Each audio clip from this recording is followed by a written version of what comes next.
Hi, everyone. Welcome to episode 93 of Respawn Aim Fire. I am your, host for the week, Holden DePardo. I'm here with my traditional host over here with me. What's up? I'm Chad Michael Innes. But as part of the year of guests, we have two special people with us this week. We have Stephen, is it Dutzman, you said? It's Dutzman, yeah. Dutzman, cool. Stephen Dutzman of Engaged Family Gaming. I'm getting that right? Engaged Family Gaming? Yeah. Cool. Awesome. So we have a special guest from here. We also have a game enthusiast, Parker Begal. Am I getting that right? Begal. Oh my God. I messed it Whatever up. I messed floats it your up boat. 3 times. You can call me like Holder or something many times on the podcast. Hodor. We have an exciting episode. I don't even know her. Sorry, I'm like talking over everybody here. I'm sorry. We have an exciting episode. We're going to be talking about Resident Evil 2 because I've been playing that and oh fuck, I'm so excited about it. It's awesome. We have more Switch Pro stuff of just Nintendo denying, so we'll get to that. We have the Metroid Prime reboot, and then there's actually information on which developers are working on next-gen games. So we're going to talk about all that stuff. I want to jump right into the development side of things. Let's go. I'm excited about this. So GDC is a kind of yearly game developer conference that occurs, and there's the International Game Association, Game Development Association, and they basically just gather information about the industry, whether it's how happy the employees are. But in this case, it's interesting to pointing out how many developers have are working on next gen games. And so that's kind of been the conversation is when is next gen happening? I think this is a pretty good sign of when it will happen or not. So right now, out of the 4,000 developers that were interviewed for this every year, 18% of those are working on next gen games. The interesting part, though, I think, is that 2% of those are next gen specifically. The other 16% are cross-generational. Ooh, that kind of goes against the idea, the Xbox idea that maybe next gen will still play, Xbox One X will still play next gen games. Maybe there's rumors out there that might be happening, but apparently there might be some exclusive stuff.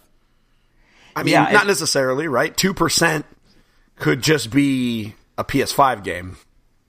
You're right. You're right. Like the 3 guys, they could be 3 dudes that are working on Death Stranding. Yeah, because it's also interviewing 4,000 developers. It's not 4,000 studios or anything like that. It's 4,000 developers. Some of those developers could be working for the same teams. I don't know exactly how they got that information. That's definitely a good point to bring out. But also, I'd imagine that if next gen were imminent, there'd be a lot more than even just 18%. I don't know, because we all know PlayStation 5's coming this year. It's so not happening this year. I mean, I was pretty dead set in thinking that we weren't getting next gen until 2021, and here we are. We're having these discussions. These news stories are popping up. I seriously doubt this is the last one we hear of. Oh no! So I mean, the hype train is beginning to build. How fast is it going? Yeah. I don't think we know. I've been surprised myself with how many, is next gen happening stories are happening lately. It feels like every week there's kind of something new. And I keep saying, well, we're not going to talk about it. But no, this is tangible. We should talk about it. This is not. So we keep having to talk about it because it keeps becoming important. I was in your boat too, Parker, of 2021. And now I'm kind of thinking maybe 2020 because it's just it is building up faster. I think the train's moving faster than I would have originally expected.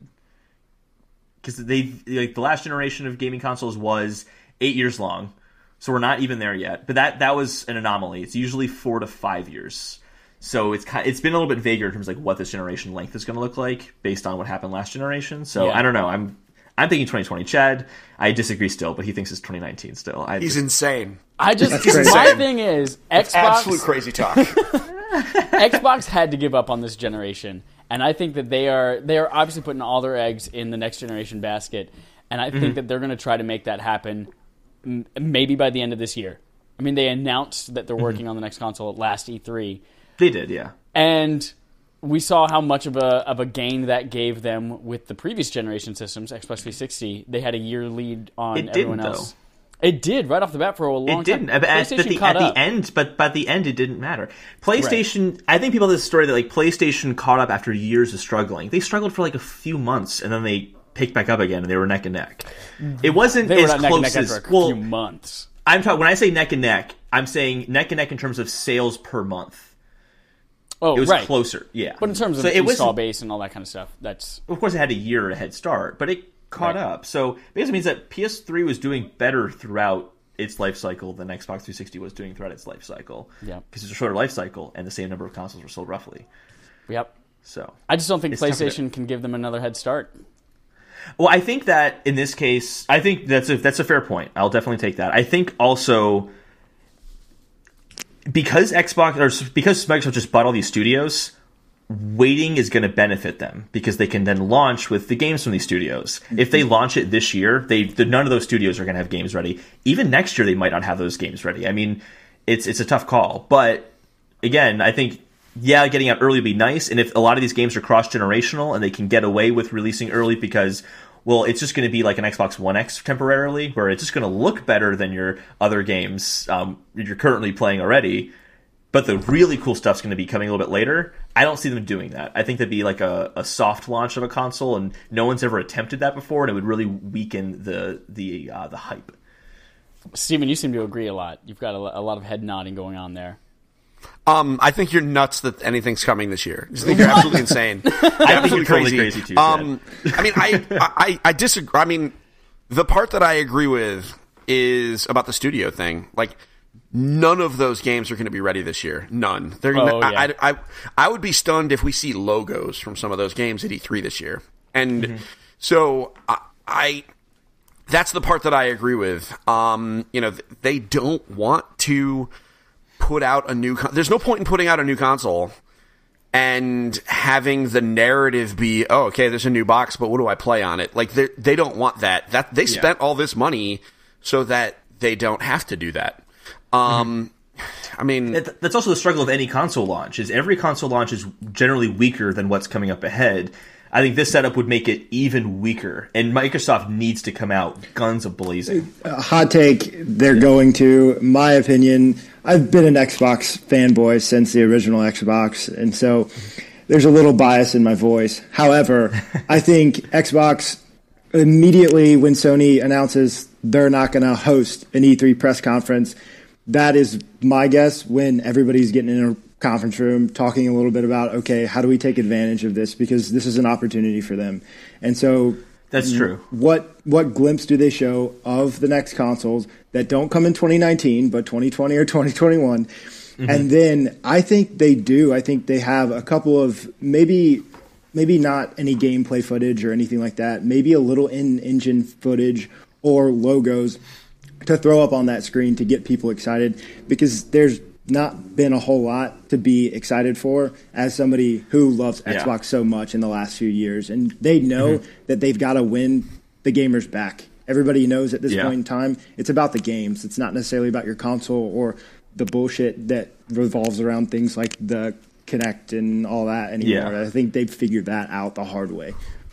Oh yeah, it was a hard lesson to learn.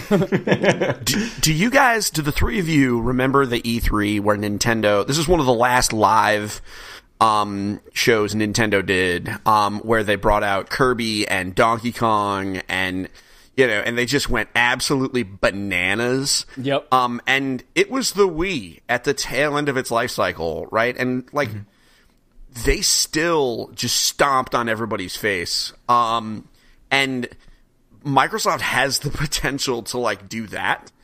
Maybe not this year, but like, it feels to me like they really want that.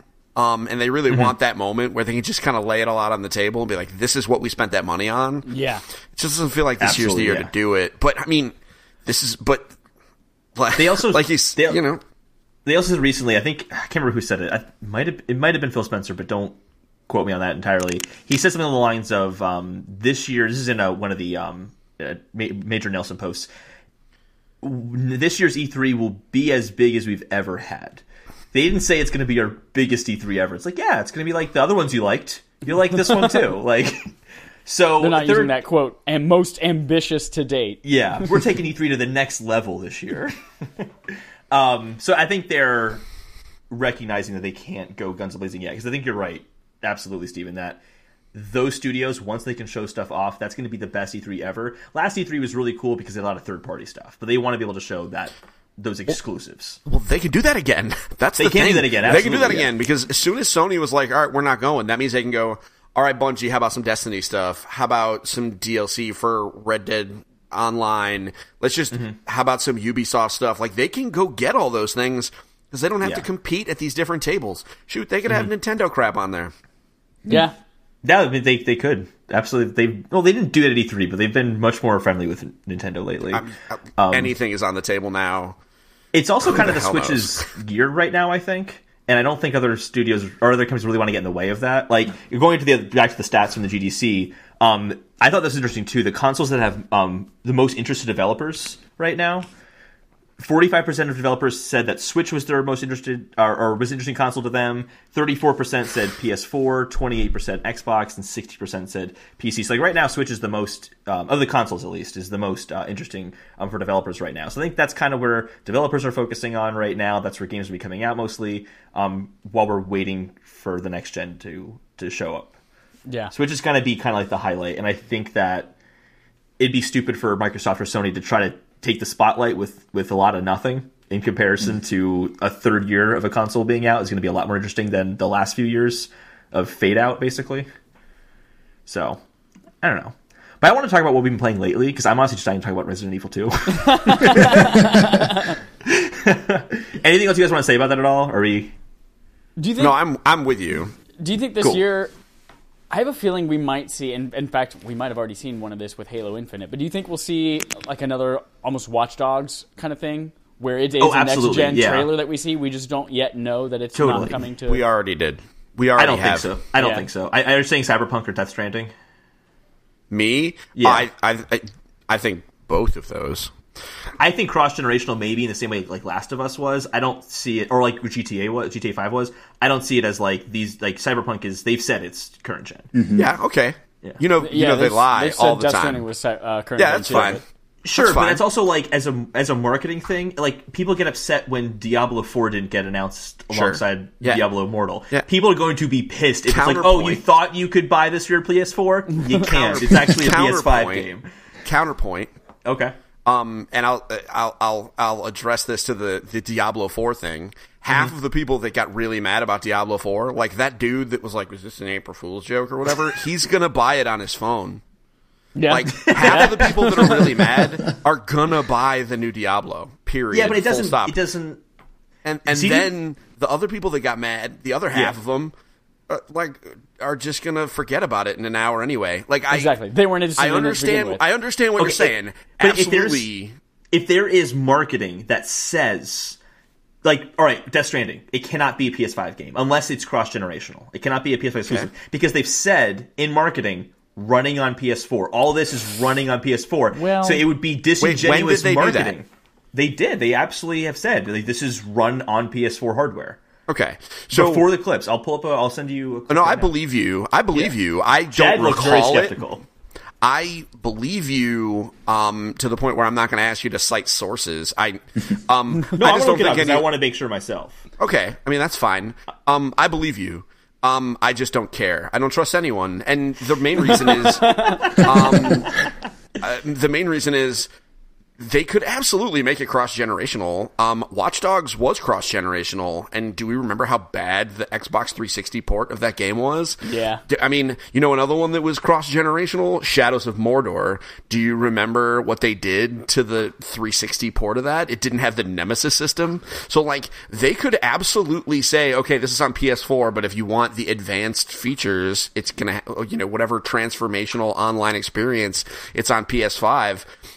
I trust no one in marketing and PR because all their entire job description is get us hype. Sure, but there's also not to deliver truth that they could get fined for. Saying, hey, this is this game, but it's actually something else. Like there are laws designed around that. They did write before the trailer in E3 2018. Where's the quote? I just lost it. Okay. Here's a tweet from Kojima. Death Stranding E3 trailer out now. Actual game running in 4K on PS4 Pro. Sure. All right. They can't say that and then not ship it on PS4. But I will say, just on the Death Stranding note, I'm not as well versed in Cyberpunk, but Kojima said we're already playing the game, right? And so does that mean that social functionality, whatever that may be, maybe that's offered on the next generation of consoles, and then just the base game and that connectivity isn't offered on the PS4 function. And so maybe you don't get that piece. Yeah. That would be my only guess is to speak on that, because I could see them doing it. And I think marketing and PR, a lot of times they are full of shit. That's what I got my degree in, and I'm a lot of times full of shit. But full of shit, though. But full of shit is, in marketing sense, is more of a stretch of the truth. And saying it's on PS4 just came PS5 is not a stretch of the truth. It's a blatant lie. Do you remember Last Guardian though? That was a PS3 but title. that was a different situation. It went through development hurdles. They had to, was it canceled? Was it not canceled? We're having to switch development to this console now because it's been too long. A different story, not equivalent. A month from now, they could. Excuse me. Goodness gracious, what the hell was that? A month from now, they could. Thank you. Yeah, I got to get my shit together.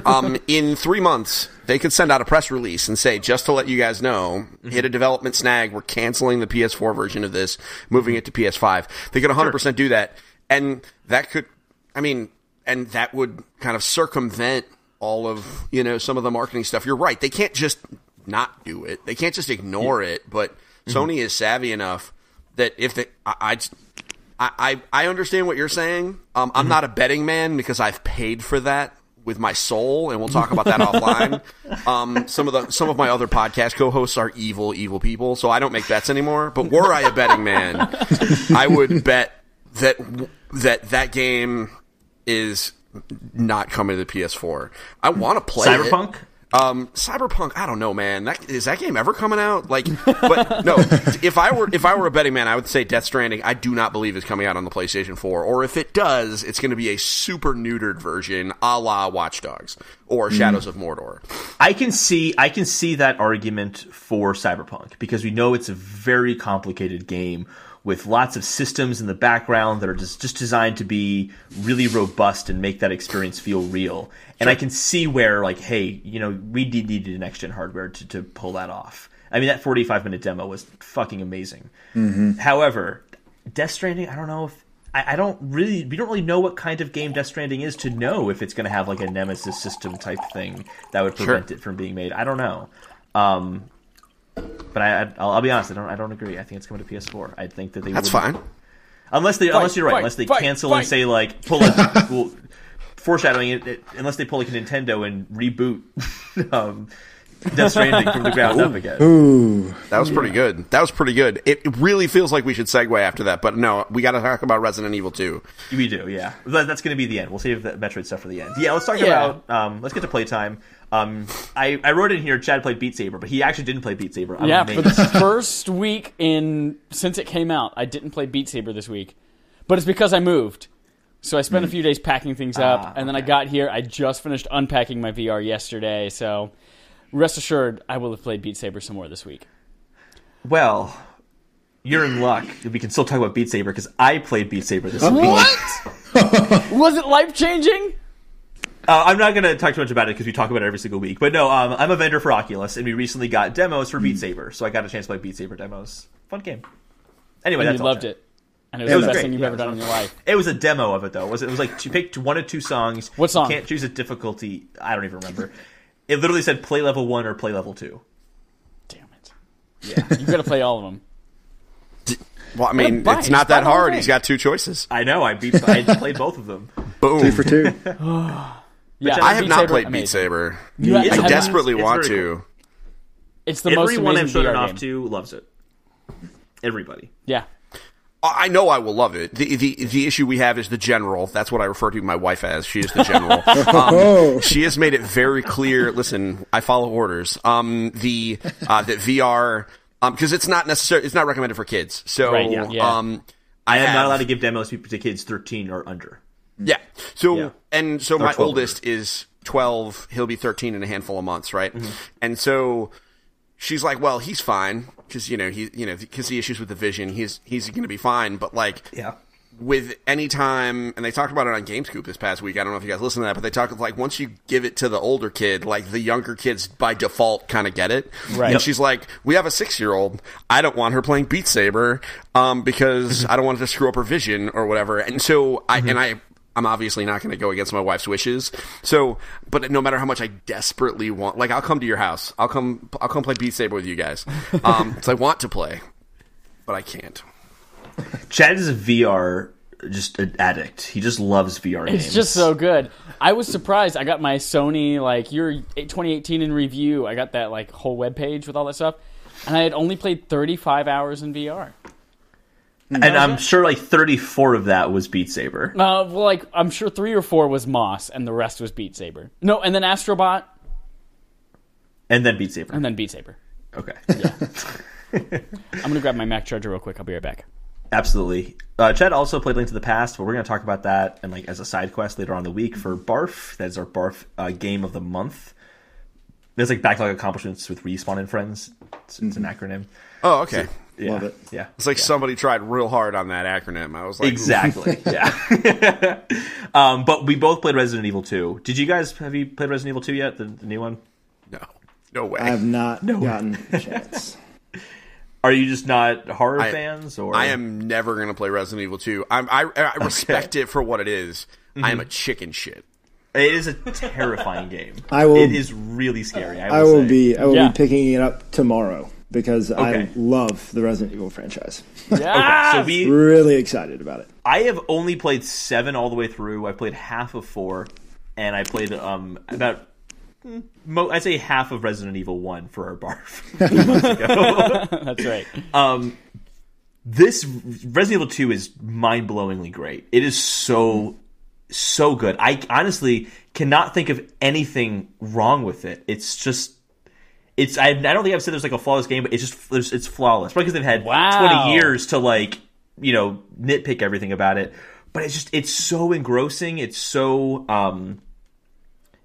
everything about it, from the atmosphere to the music to the graphics to how it all combines together. The gore system, holy shit, that gore system is remarkable. Intense. It's disturbing that someone spent that much time working on gore effects. Yeah, when the guy years. gets like cut in half, the very, very, very, very beginning of the game, he gets cut in half by the door, and his like entrails are all out. Yeah, that was in the one-shot demo, and man, I mean, did you get any headshots at all in the one-shot demo? Only headshots. A few. The aiming system is a little different than what I'm. Yeah. I mean, God, playing Resident Evil 7, I have never been more frustrated with a first-person shooter just because I'm so terrified in the moment, and then I'm trying to land a headshot, but then I'm also shaking from fear. There's just so much going on at once, and I refuse to play it in VR because I wanted to sleep at night. But Resident Evil 4 is my favorite Resident Evil. Full transparency. Didn't play any before that, just kind of caught up on the story kind of thing. But I've played every one since then, and I couldn't be more excited to get my hands on Resident Evil 2. I couldn't. Fun story about being scared from Resident Evil. The very first Resident Evil game I played was actually Resident Evil 4 on Wii. And I was playing it in the living room of my best friend's house at the time in high school. And the Wii, you were aiming with the Wii remote and moving with the nunchuck. And then you would also do the waggle with the Wii remote to swipe your knife. And anytime I got scared, I would be like, ah! And I'd wave my hands, and my character, instead of running away, he would just sit there and start swiping his knife over and over and over, because I was screaming. And even though I was pushing run away on the joystick, he was just standing still swiping his knife a lot. So I'm really glad that we don't have waggle anymore in these games. Yes. Side note, Resident Evil 7 in VR is absolutely terrifying. I could only play it in 2-hour chunks. You'll pee your pants. But it's so fucking good. You should absolutely give it a shot. Maybe one day. Not a chance in hell. With this game, what makes it so good is its heavy emphasis on survival. I haven't really killed that many zombies because I'm too scared to lose bullets. Yeah. I want to just hold on to as much as I possibly... I had 60 bullets in my handgun at one point, because I just refused to use ammo. But it is during the one-shot demo, I was I had issues with keeping ammo because I was shooting everything, and even though you get headshots, it still takes like 7 or 8 headshots in order to kill these guys. Yes. Sometimes. Yeah, you just want to shoot them in the head to stagger them, then run by them. Like you can't it's not. So I was always running out of ammo in the one-shot demo, and so as I'm playing it for real this time, I'm trying not to shoot anything. I'm trying to run by as much as I can. Of course, I'm getting bitten and eaten a lot because of it. So I got to find a happy medium. But I think that adds a whole nother element to the game. If you didn't have that scarcity in the ammo, it's survival horror. It wouldn't be as fun. It wouldn't be as enjoyable. When you see 5 zombies in front of you and you got 3 bullets and you're like, well, fuck. How do I get in front of that? Well, and you also have the Tyrant, or like Mr. X. Yeah. Who is just, you can't kill him. He just storms at you, and you just got to run away. He's the most terrifying part of this game. You'll be trying to do a puzzle. You're thinking about like, oh, I got to move these bookshelves over here. And then you hear thump, thump. And I'm like, God. why is he coming right now? So you're like, about it. No, seriously, I was like trying to move a bookshelf, and it's Resident Evil, so like you grab the bookshelf, you hold down the X button, your character starts to move the bookshelf, and just thump, thump, thump, and I'm like, no, move faster, please. This couldn't go any slower. It could go any slower, and you can't kill him. You just gotta like run away from him, or I think it's like 8 headshots before he takes a knee and stands there for 30 seconds, and then you can run away in that moment. I'm like, I'm not wasting the ammo. It's not worth it. Not at all. I can go for 8 headshots. It's intense. It's I don't say too much because I don't want to ruin it for you, Parker. But it's of course.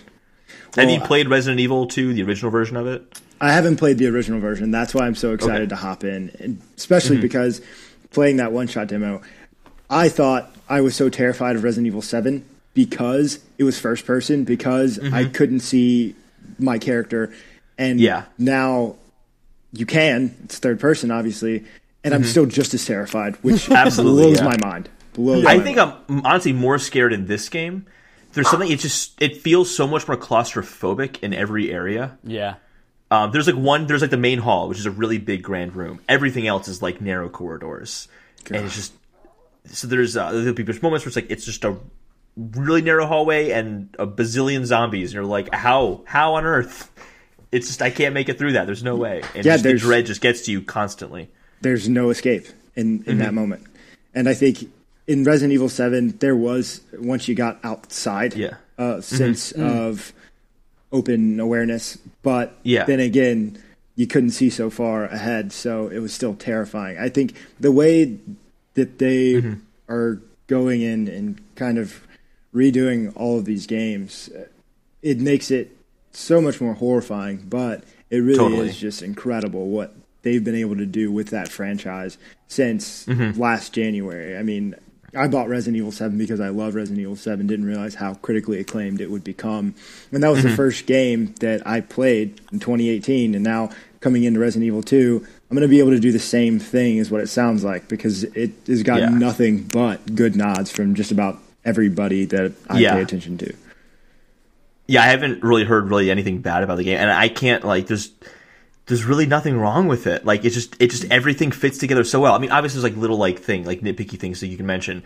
Like, I think that little check mark to when a key's been used is too small. I didn't even notice that was there, so I kept keys with me for too long. Things like that. But it's just, oh my god, it's so good. And I don't want to share too many stories of what has happened, because so much of this is just the heart is not knowing. Okay, I'm going in there. I don't know what's going to happen. I just saw this thing crawl. I don't know what's happening right now. But then that's all the fun. Leon or Claire? Yeah. Or not Claire. Yeah, it's Claire? Leon. Yeah, Leon and Claire. Yeah, I chose Leon just because I know Claire has less inventory slots, so that'd be more interesting second playthrough. Because there's apparently the second playthrough is a lot different. Yeah, you have to play through the other person afterwards. And slightly different.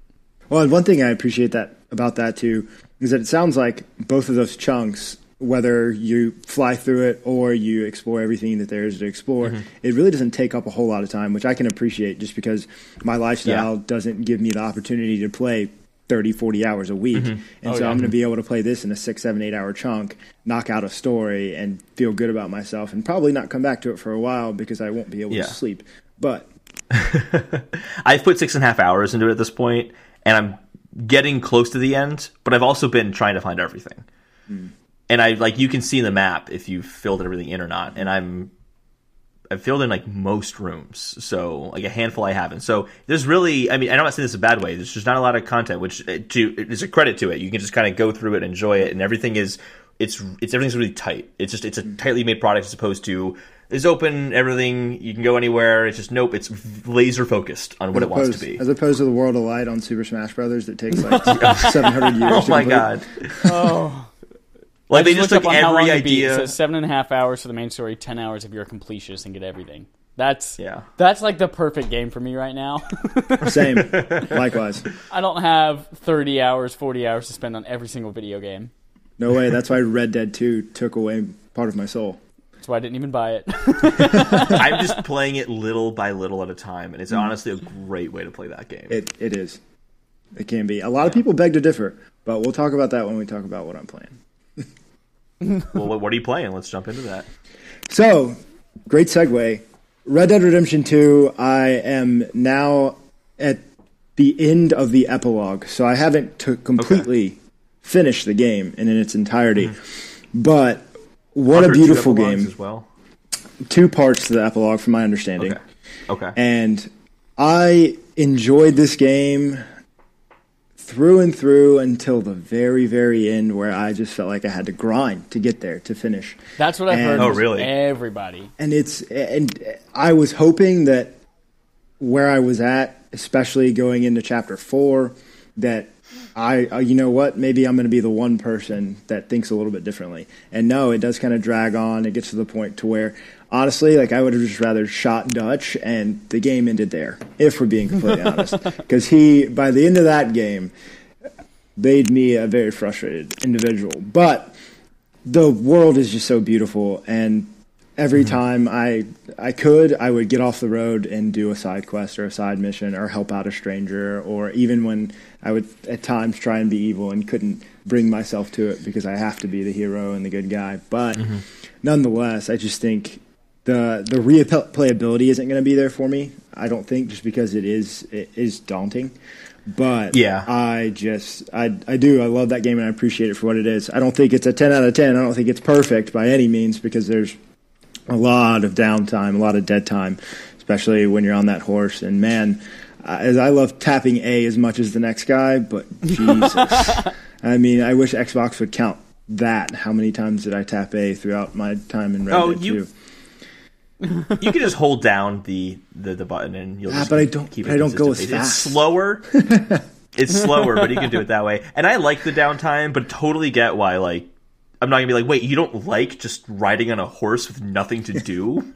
Well, I think it was. What kind of gamer are you? So God of War, I soaked up every second of that game, and that game was so good. It's my favorite. When I saw that in your bio chat, that's my favorite game of all time. So we can be friends on that note. Yes. But in that downtime, I was listening to every story told by Mimir, every conversation Kratos and Boy were having, and Boy, I would not pick up my phone. I would get immersed in that world. And in Red Dead, I would make sure I'm in cinematic mode, hold X, and then my horse would go and I'd get on Snapchat or Instagram or catch up on IGN or a podcast.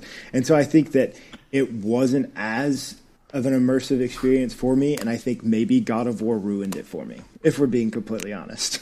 I think God of War spoiled me, and then I got into Red Dead and thought, oh, it's going to be exactly like God of War was, because I was hearing similar things, and I was like, okay, but then again, the Wild Wild West isn't my cup of tea either. Greek mythology is. So that plays a factor. But I love it. I loved Red Dead. That's why I did grind it out. I'm still early on in Red Dead right now. I need to play more of that. 65 You're hours. Still early on? What? I haven't had time to play it. I have so many games I'm playing right now. Oh my god. It's tough. I just started Celeste as well, so great game. Yes. We'll see how it goes. I'm pretty excited. I mean, I listened to all the hype and I can't miss out on it. I legit listen to that when I go to bed. There are all these Xbox gamers at work, and all of them are coming to me and be like, oh, like, I started playing Celeste because it's free. And I'm like, you're going to have the most amazing time. Like, please fill me in on what you do. It's a great game. That's right. It's Games with Gold for the month. Exactly. Yep. Yeah. For just a few more days. Oh. So pick it up if you haven't. Did you pick it up, Steven? I did. Hashtag Steve is bad at games. It's like an inside joke on my own podcast. Like, I'm terrible. So I actually am doing okay and enjoying it. I mean, I love it and respect everything it does. I'm just so bad that I'm struggling with it.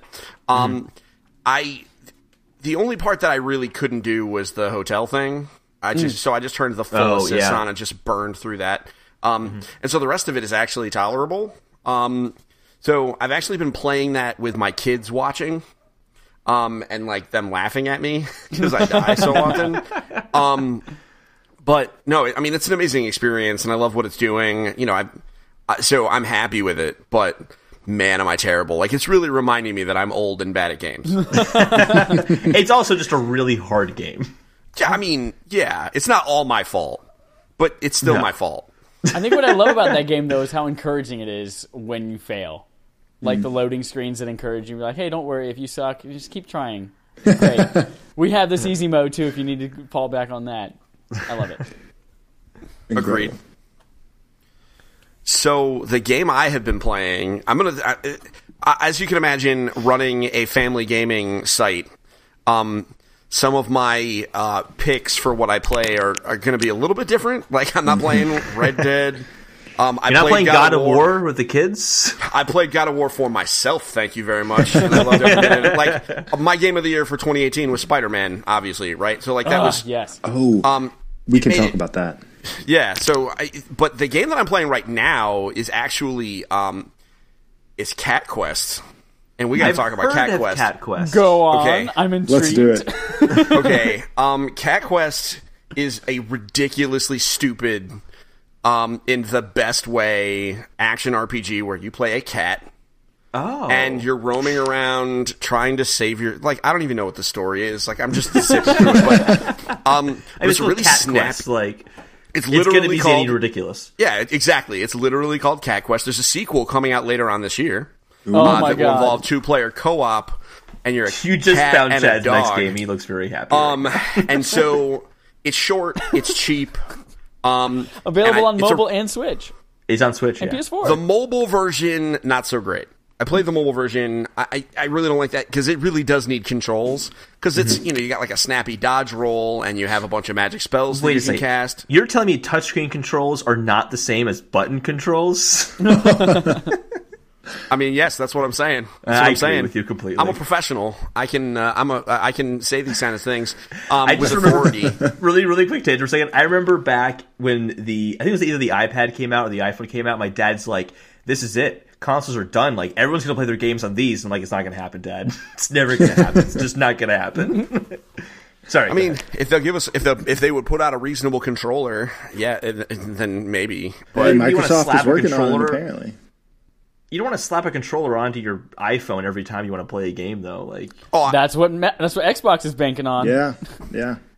We'll see. yeah, but that's We'll going to see. be an option, not the only option. Yeah. So let's talk about Cat Quest some more, guys. Yeah, let's talk about this. Okay. 10 out of 10 on Steam, 74% on Metacritic, Cat Quest. Really? Yeah. 10. So. Wow. Yeah, I mean, part of that's because of the cat jokes. I mean, it's full of bad cat puns.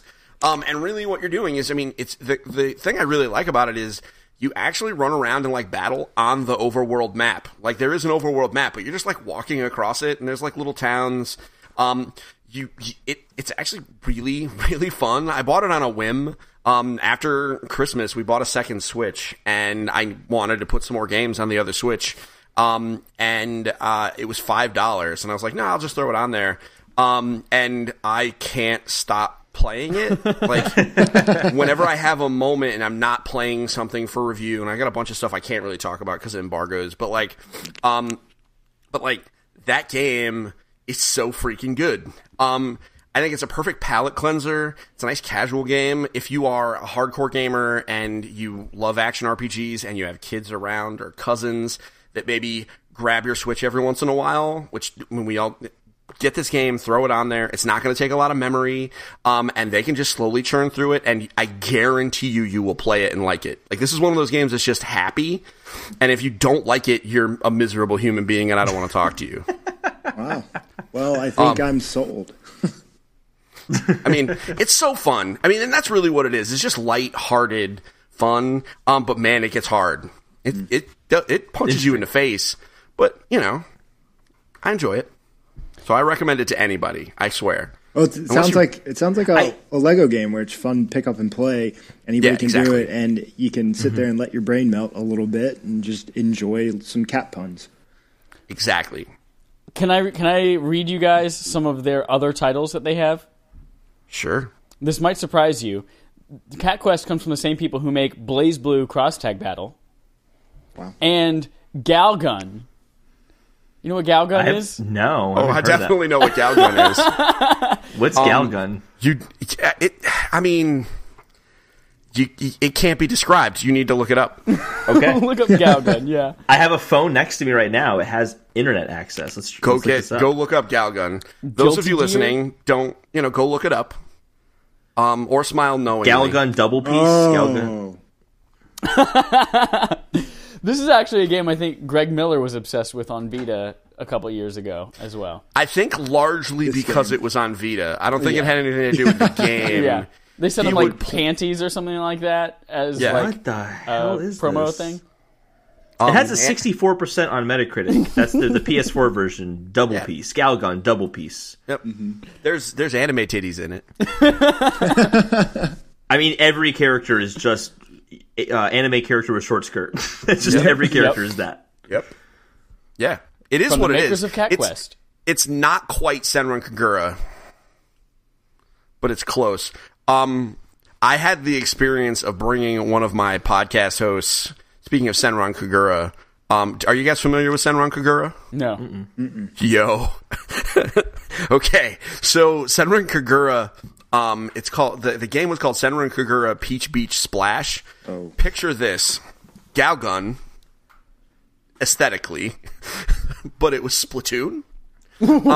So you're shooting water guns at each other, but if you take out your opponent, they are knocked prone, and you are granted the opportunity to shoot off their clothes with the water. And so I brought my team to E3, and one of the people that I brought is she's a women's studies professor from Oregon. And I was like, hey Doc, why don't you come look at this game? And she was like, why are you doing this to me? And I was like, no, listen, can we just I wanted to get a video of her playing it for my YouTube channel.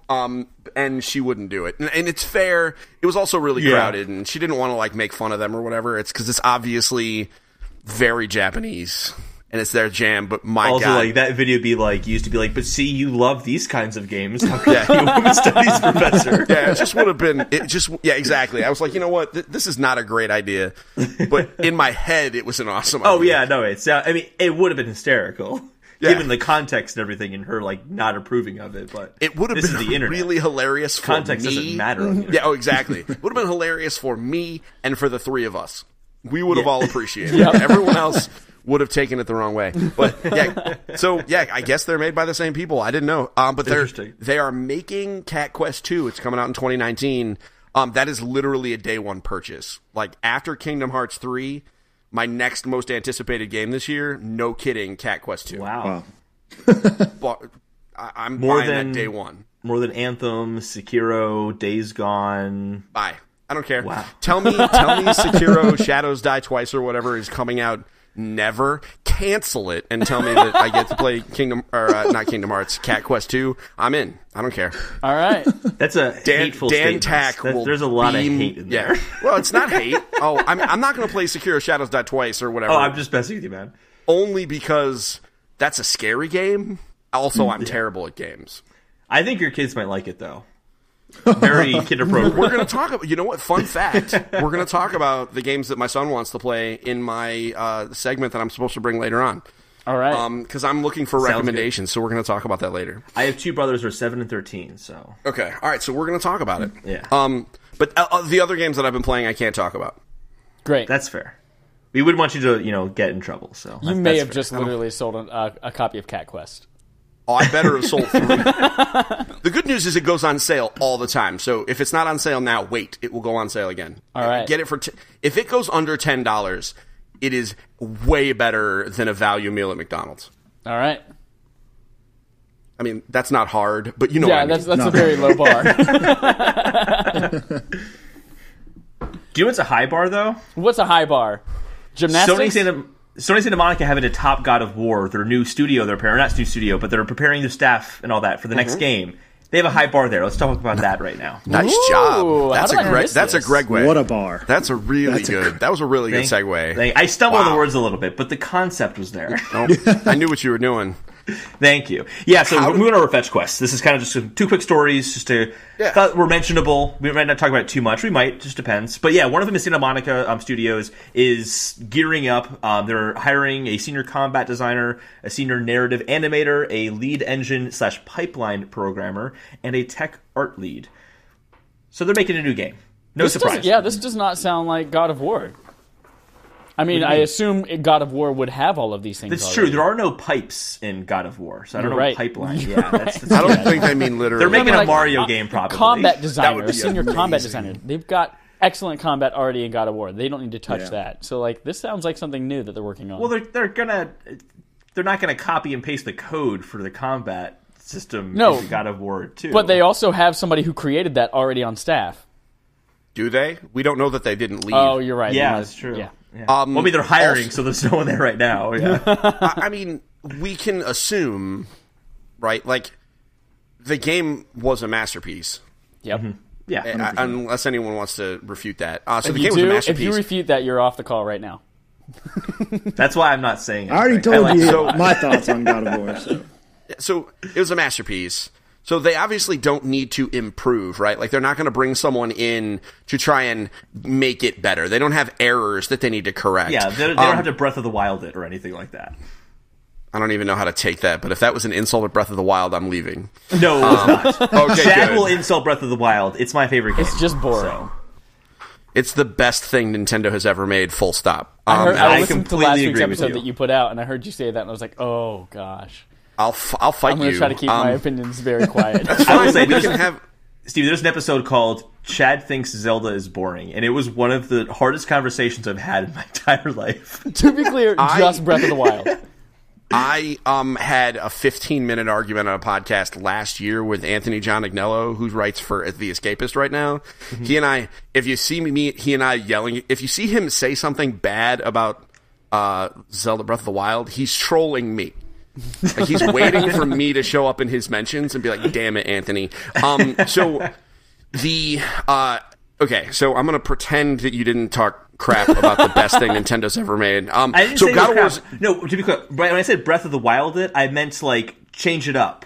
Change it up. Yeah, I didn't mean that like a derogatory. But I think by default they almost have to, right? Because I mean, without spoiling the end, clearly there's some things that are going to be different, and so I think it makes sense to bring it unless it's a rehire because someone left. I think it makes sense to bring in another person because perhaps that person has a different perspective to deal with different kinds of combat. I mean, the reality is in the last game, it was a very singular style of combat, right? It was, and maybe now rather than Atreus being an equipable item, more or less, maybe next time. Maybe next time you can switch. Yeah, like GTA 5 style. You just switch between the characters. Oh god. I mean, they could absolutely do that. I mean, they could do all sorts of stuff. But we know Atreus is at the end of the game. I mean, no spoilers, but he gets more powerful because everybody does, right? And so he clearly is going to be a part of the next game. Oh yeah, absolutely. And so it makes sense to maybe bring in a combat designer. Maybe this person they're going to hire is going to be somebody that's really good with archery. You know, maybe they have a lot of good ideas, or maybe it's horseback stuff. That would be really funny if they just changed it and it's just now horseback. You know, you're shooting arrows. It's just Horizon Zero Dawn, but with Norse mythology. They just changed it completely. I'd be into that too. Yeah. Well, and just bring Aloy in. I think just bring Aloy in. I also think you start to see the focal point, which may or may not be this way. The focal point change to Atreus as opposed to Kratos. That's kind of my hint. I really want to. Can we just do a spoiler?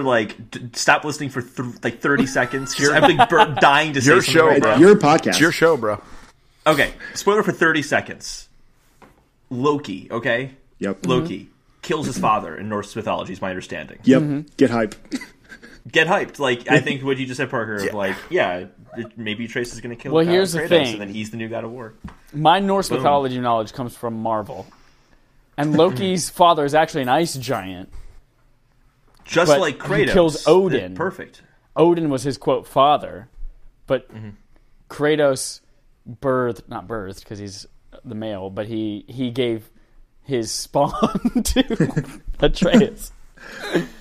So way more complicated than that. So maybe if Atreus got adopted by some giant or someone else somewhere, he kills that person I think instead. one could interpret Kratos as an ice giant. Yeah. He is cold. Yep. And big. He's definitely swole. Oh, but absolutely. Also, he's also Mom was white. a giant, so maybe he kills her instead. Yeah. I mean, listen, all bets are off on this. I mean, the end, unfortunately, GameScoop spoiled the end for me before I finished it. Like a day before I got there, too. I was like, come on, guys. But it was... I mean, who knows what's going to happen? Yeah. But as far as hiring a combat designer, circling it back to the news, hiring a combat designer, if it's a rehire, then great. You know, they obviously need combat designers. But if it's not a rehire, I think it makes total sense. Let's expand the team, and maybe it's a different kind of combat. Because, I mean, we all know, we've played tons of different games that all have vastly different combat styles, and I think it would make sense if he and Atreus, especially if they were a little bit detached, had different combat styles. I think the good news here, let's say that we don't like how God of War turned out. We can all just buy Dreams and make our own dream version of God of War 2. Wow. Boom.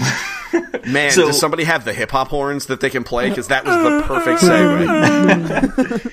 So in Dreams, in the beta, someone recreated the PT demo, which was the teaser for the Silent Hills game that Kojima never actually ended up making. And it looks really good. It is PT. It is phenomenal. PT. There's also a Dead Space one too. I'm really impressed. It looks really great. However, there's not really a game element to it. It just seems like you're walking in the corridor in PT. Right. Is that because the beta doesn't have the tools, or because what's going to be capable in Dreams in the full version? I don't know. But it's interesting. It looks great. The aesthetic was matched. Here's a bet. Let's all think about this. Who's going to finish the Final Fantasy VII Remake first? Square Enix or a bunch of dorks in Dreams? I would put money on a bunch of dorks in Dreams. I'm going absolutely any day. That'd be so embarrassing for Square Enix. Oh man, that'd be embarrassing. And it's going to happen. And you know what? Because because you can steal asset. You can. I mean, it's not even stealing. It's the game mechanic. You can take assets from other people. So the day that thing comes out, you're going to have 57 cloud models to choose from. Yep. And every character is going to be like pre-made. Like really, it really would just take one subreddit to just start going and just creating all the assets. And it really, crowdsourcing wise, like if I'm just thinking, like from a project management perspective, if one group of 6 or 7 people really buckle down to do it, and then they go into a subreddit and they go, hey guys, you have Dreams, go make these things. This is the list of crap we need. They don't even need to assign it to a given person, because if 100 people make... They just pick the best one. Bushes, they just pick the best one. And so they can just put it out there. I mean... that sounds awesome. It sounds like it'd be done in a week. It sounds like the asset generation will be done within a day. Yeah. And then it's just a matter of how easy it will be for that bunch of dorks to put it all together. And I say dork as, I mean, I LARP, so I can't really give too much crap. I say that not judgy. I mean, but it's gonna happen. Well, and I think... Oh, absolutely. Someone already made the first portion of Resident Evil, Final Fantasy VII in Little Big Planet, I think. Yeah, I think so. I don't know. But that sounds great. I'd play that. Yeah.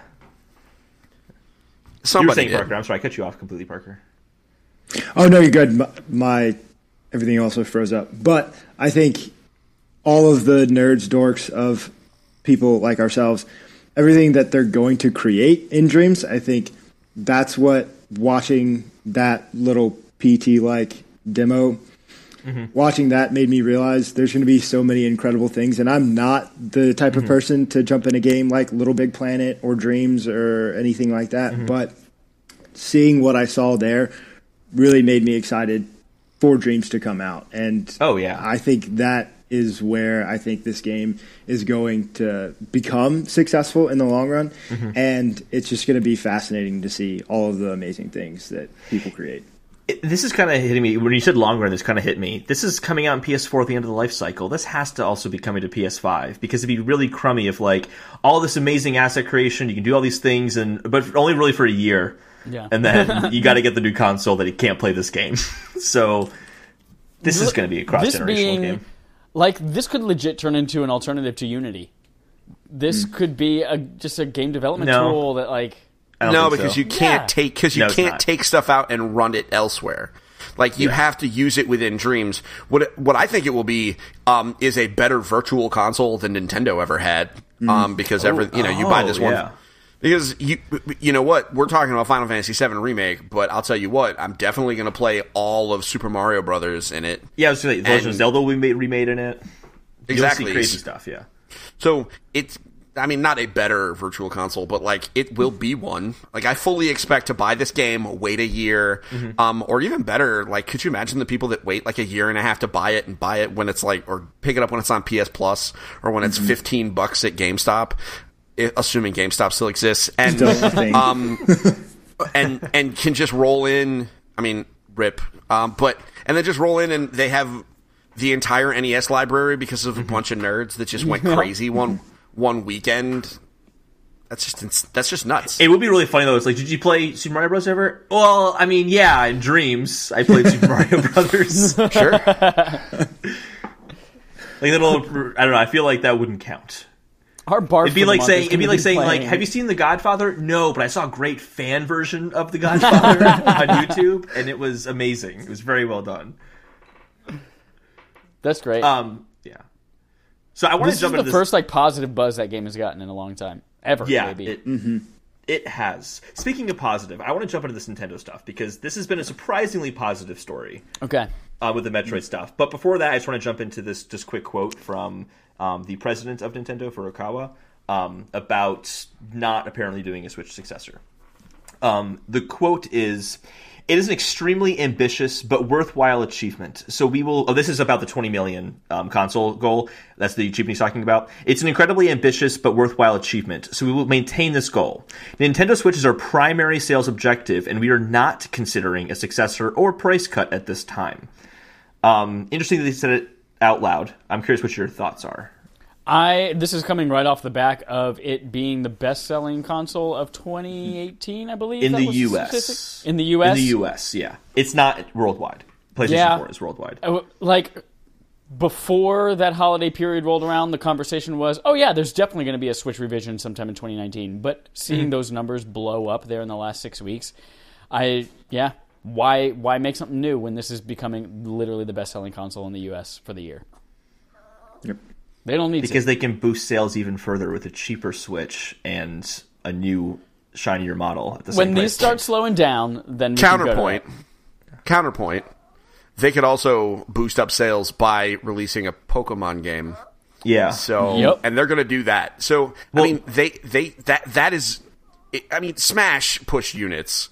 And Pokemon is so much bigger than Smash, and I love Smash, but Pokemon is especially coming off of Detective Pikachu, which, oh my god, that movie's gonna be so good. It's gonna be good or bad. I mean, it's probably gonna be good, but the marketing push, like, we haven't even gotten to the licensing expo yet, but Toy Fair stuff. I'm starting to get the Toy Fair stuff, and it's gonna be everywhere. And then the licensing expo, like, Pokemon is gonna be, man, I can't even put it into words. I mean, how crazy Pokemon is gonna be in the mainstream conversation, and then leaning right into that with Pokemon Gen 8.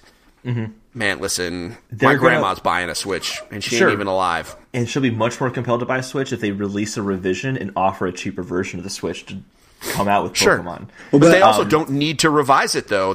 My point is, to this, we're not considering a price drop at this time.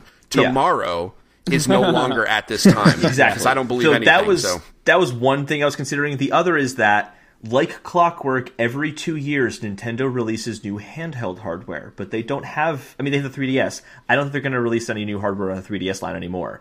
Every 2 years they release new hardware, like clockwork. Every 2 years. It's been 2 years since the Switch came out. This is around the time that new hardware will be coming out. A revision makes sense. They need a new handheld strategy because the 3DS sales are going down. So it's not that they're going to need it for Switch sales going down. They're going to need it for the 3DS sales that are going down. And it doesn't make sense for them to invest in a new handheld, I don't think. I think it makes much more sense for a cheaper Switch to exist than a new 3DS successor. Well, and I feel like that's probably in the grand scheme of things and in the plan.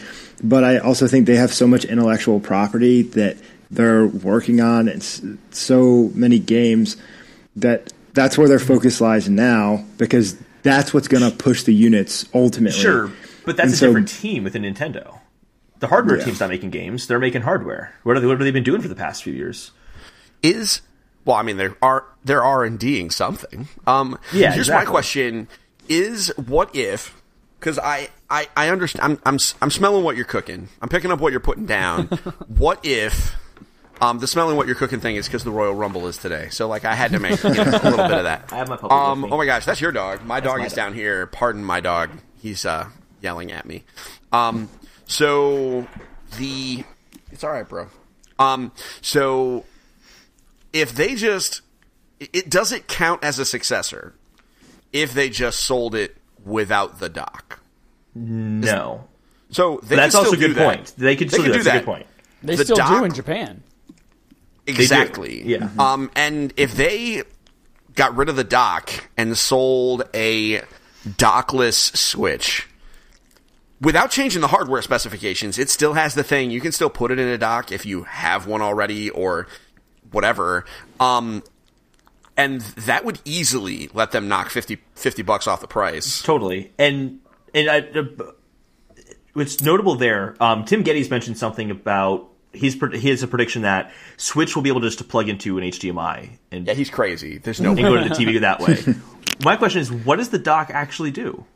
Like, it doesn't process anything. It's literally just a shell that has ports going into it. Mm-hmm. So it's a dongle.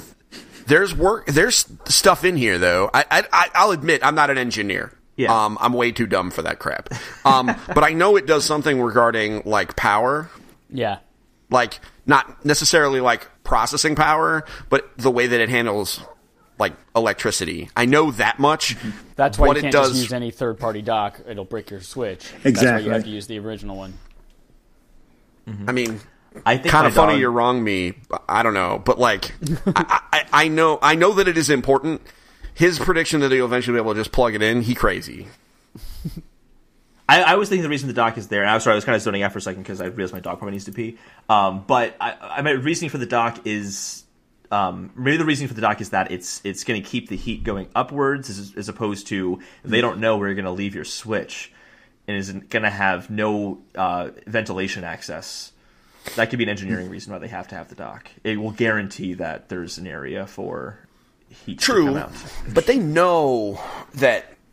I mean, I would think that if they were going to release one without the dock, it would be expecting that those people who would buy that would use it primarily as a handheld device. Yeah. Right. Not necessarily to hook up to some kind of other weird thing. It would be, hey, your kid isn't going to use their 3DS anymore. Mm-hmm. Here's a Switch.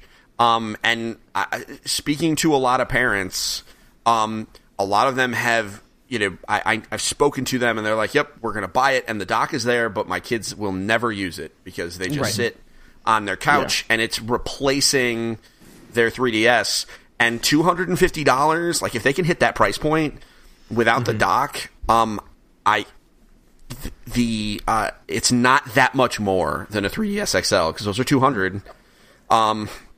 If they took the Joy-Cons off, they could save even more money. Yeah, it'd be great.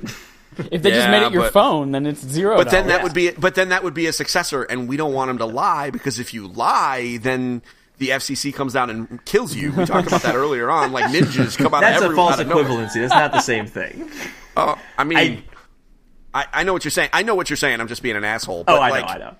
But I mean, if he's saying that they're not making a successor, they have not shown me. They also, in the same breath, just told us straight up that they're canceling and restarting development for another game, and we're going to talk about that in a minute. So, like, I'm going to believe them. They're being super honest. So if they're not saying they're making a successor... Nintendo's a very honest company, yeah. Yeah. So that means they're not making a successor.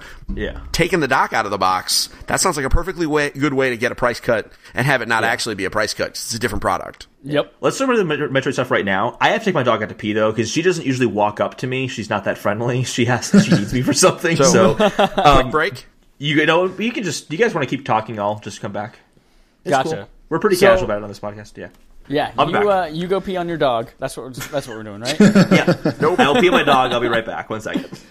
So, yes, this week, we're going to make this our main quest for the week. This week, actually yesterday, I think it was, as of the time we're recording, Nintendo released a video, which is very, very rare, that they would do this about a single game and release like an entire video about how they're delaying it. But Metroid Prime 4 was not meeting their expectations, even though they revealed it at E3 18 months ago.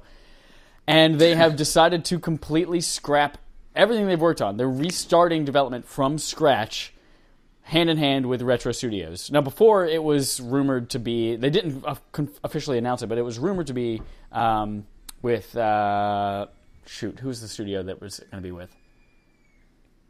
I can't remember. But now it's going to be with Retro Studios, who made the Metroid Prime trilogy, and most recently worked on Donkey Kong Country, Tropical Freeze for Switch as well. That's freaking staggering. As you mentioned, it's honest from Nintendo, which is something that's like refreshing in this industry, that we just see honest transparency. It's super disappointing. I know that was Holden's like number one prediction for 2019. It was his number one prediction for this. They've got to announce this at the Game Awards.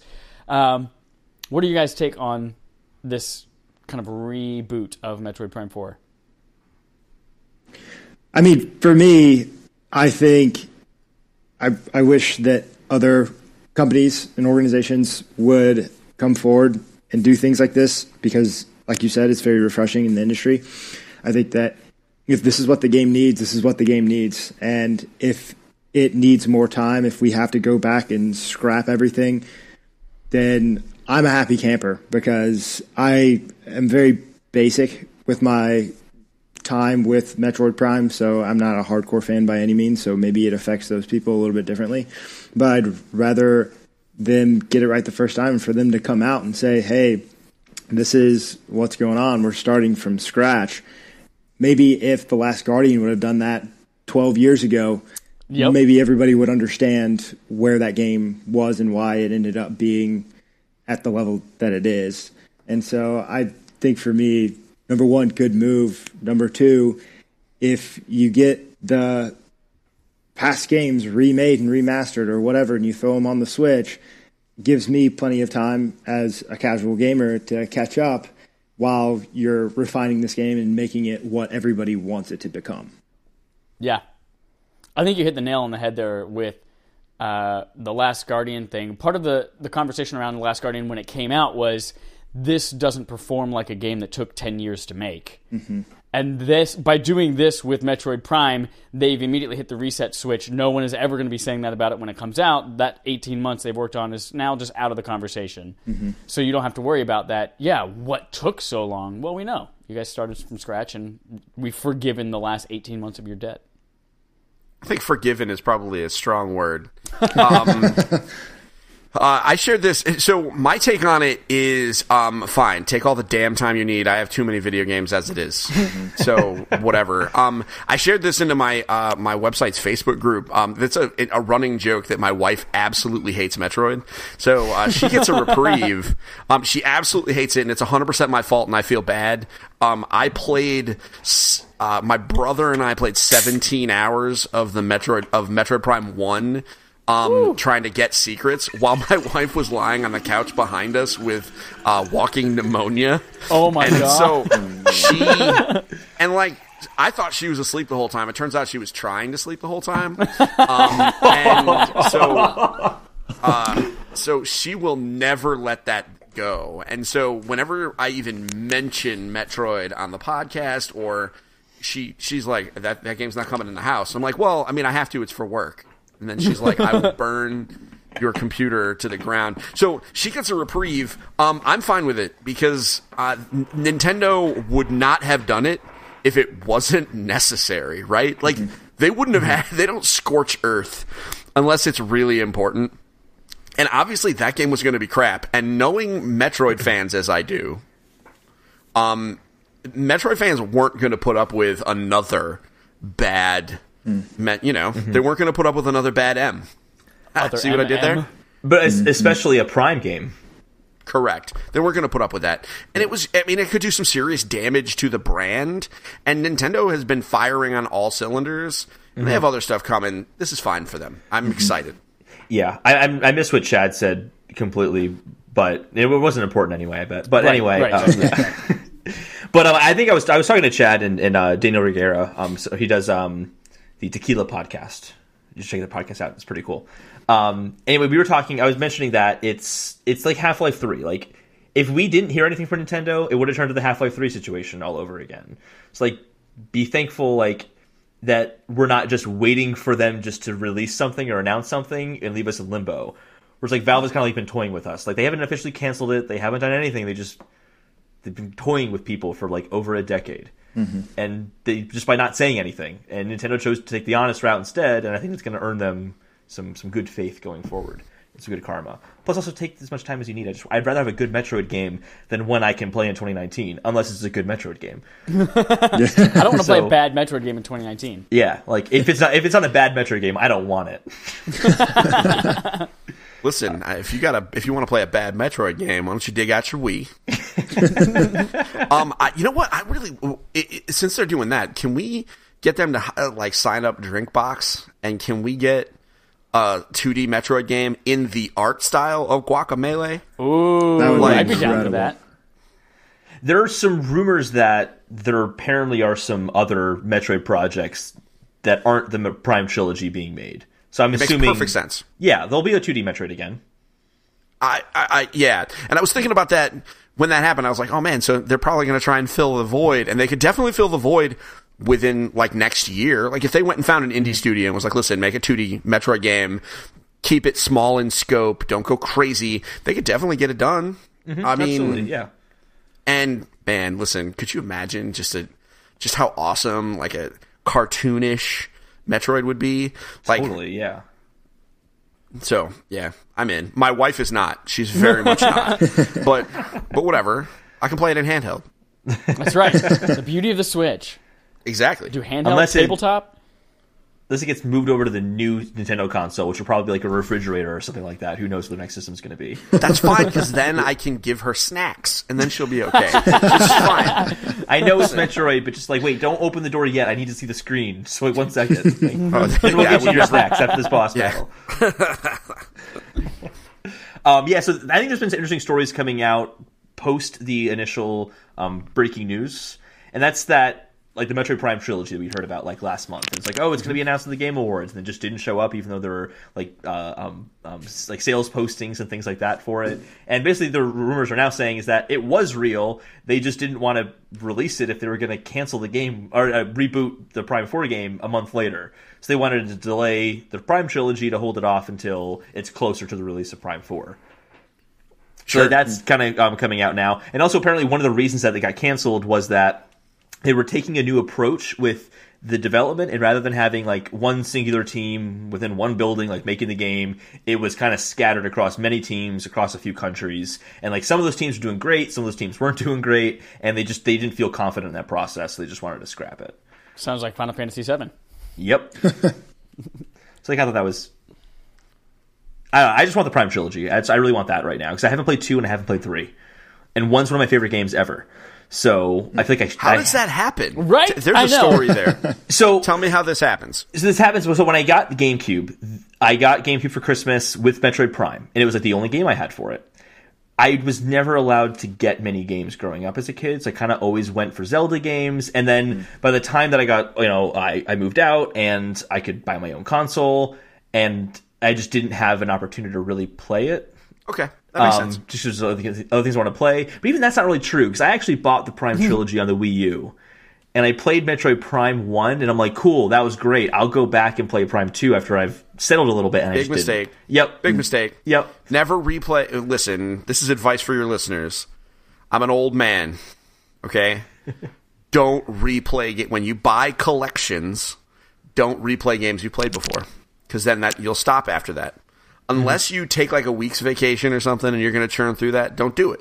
It's like everybody that's excited that the Final Fantasy 10, 10-2 things coming out in April. You played 10. You want to give the beeps on not my end. That was Chad. Wasn't me. Possibly a fire alarm. Uh-oh. Possibly. It stopped. Sounds fine. It stopped. I'm not on fire. Let's keep going. I mean, you have witnesses, so it's fine. Like, yeah, we're looking out for you. Don't worry. Are you getting swatted? Like, this is weird. So like the 10-2 thing, right? Like a lot of people are, if they played 10, they probably ignored 10-2, rightfully so. But Yep. they should play. But they should actually play it because it's if they were job spheres and not dress spheres, it would have been a completely different game. The one word, but like a lot of people are going to be like, hey, I'm going to play through 10. It's like, no, don't. You played that already. You did. Play the 10-2. Don't, because you're never going to do it. No one will ever do it. Especially with Prime, in the Prime series, I've spent all this time in Prime 1 upgrading Samus to these cool new abilities, and then I'm going to start the new game and have none of them and have to do that all over again. It makes those opening hours of Prime 2 feel like a drag immediately coming off of Prime 1. Yeah, don't do that. Yeah. Just don't. Yeah. Don't replay games unless you're really going nuts. Don't do it. This is a Kingdom Hearts situation. All the people that are like, I'm going to replay all the other Kingdom Hearts games. Dude, don't. Watch Jonathan Dornbush's 5-minute recap. You'll get caught up. Then play Kingdom Hearts 3. Also, even if you get a recap, you don't know what's happening. No, they don't know what's happening. Just play it. Just play the video games. Boom, boom. Should we do our sponsorships? Boom. Whoa! Time for a word from our sponsors, which is us, because we sponsor you via the participation trophy. There are several ways that you can enter in for this participation trophy. It is a raffle that we do at the end of the month. You can either interact with us on Twitter. Anything more than a like gets you an entry for that week. We have 4 weeks in the month. You can also like us on, review us on a podcast service of your choice, or refer a friend to us, have them tweet at us, hey, what's up? Will Ferrell referred me. And you'll be like, boom, you and Will Ferrell both entered into our raffle at the end of the month. Will Ferrell, frequent listener of ours. Yes. It's a random man from Germany. No relation. This is the episode where we would normally make that happen and call out whoever won. However, I have only tallied about half of all of the things because we blew up this week, thanks to Kind of Funny Games Daily, or this month, thanks to Kind of Funny Games Daily, which is why you guys are on the podcast. So thank you for being here, gentlemen. So on January 31st, we will be having our BARF discussion, Backlog Accomplishments, with Respawn and Friends, where we play a classic game that either one of us hasn't played, or that we both haven't played, or that we just think we should play. Legend of Zelda: Link to the Past is that discussion. It will be happening this Thursday, the 31st of January, and we will announce whoever won there. Of course, you'll also see it on Twitter if you're the winner. Shaboom. This is also where we will interact with you guys and let you know next month's BARF. It's my choice, and I've decided it's going to be BioShock 2. Ooh, yeah. BioShock 2, but with the added caveat that you have to also play the Minerva's Den DLC. The best part. Right? I've beat BioShock 2 before a long time. Is that in the collection? Yes. Okay. I've never played Minerva's Den, but a lot of people hold it as like the best DLC in a video game. Wow. Okay. Yep. So that's going to be part of the requirement this month. BioShock 2 with Minerva's Den DLC included. And then finally, we get to our subscriber interrogatives, which is our hoity-toity fancy way of saying listener questions. So this week, Ryan, who actually submitted one a couple weeks ago for us as well, Silo Sword on Twitter, says, hello, gentlemen. I've got an editing question this time. Y'all's podcast seems very raw and unedited in terms of what is said, which makes it much more entertaining and relatable. I wanted to know your thoughts on that approach, as well as what software you use to sync up the audio from another. Thanks as always, Ryan. Well, Ryan, we use a software called Logic Pro 10 on my MacBook Pro to sync up all the audio streams. But people record on whatever. Like, I think, Parker, you're doing GarageBand, and Steven, you're doing Audacity. Everyone records that We do a 3, 2, 1 clap that makes me want to smash Holden in the face every time. It's irrational, I know.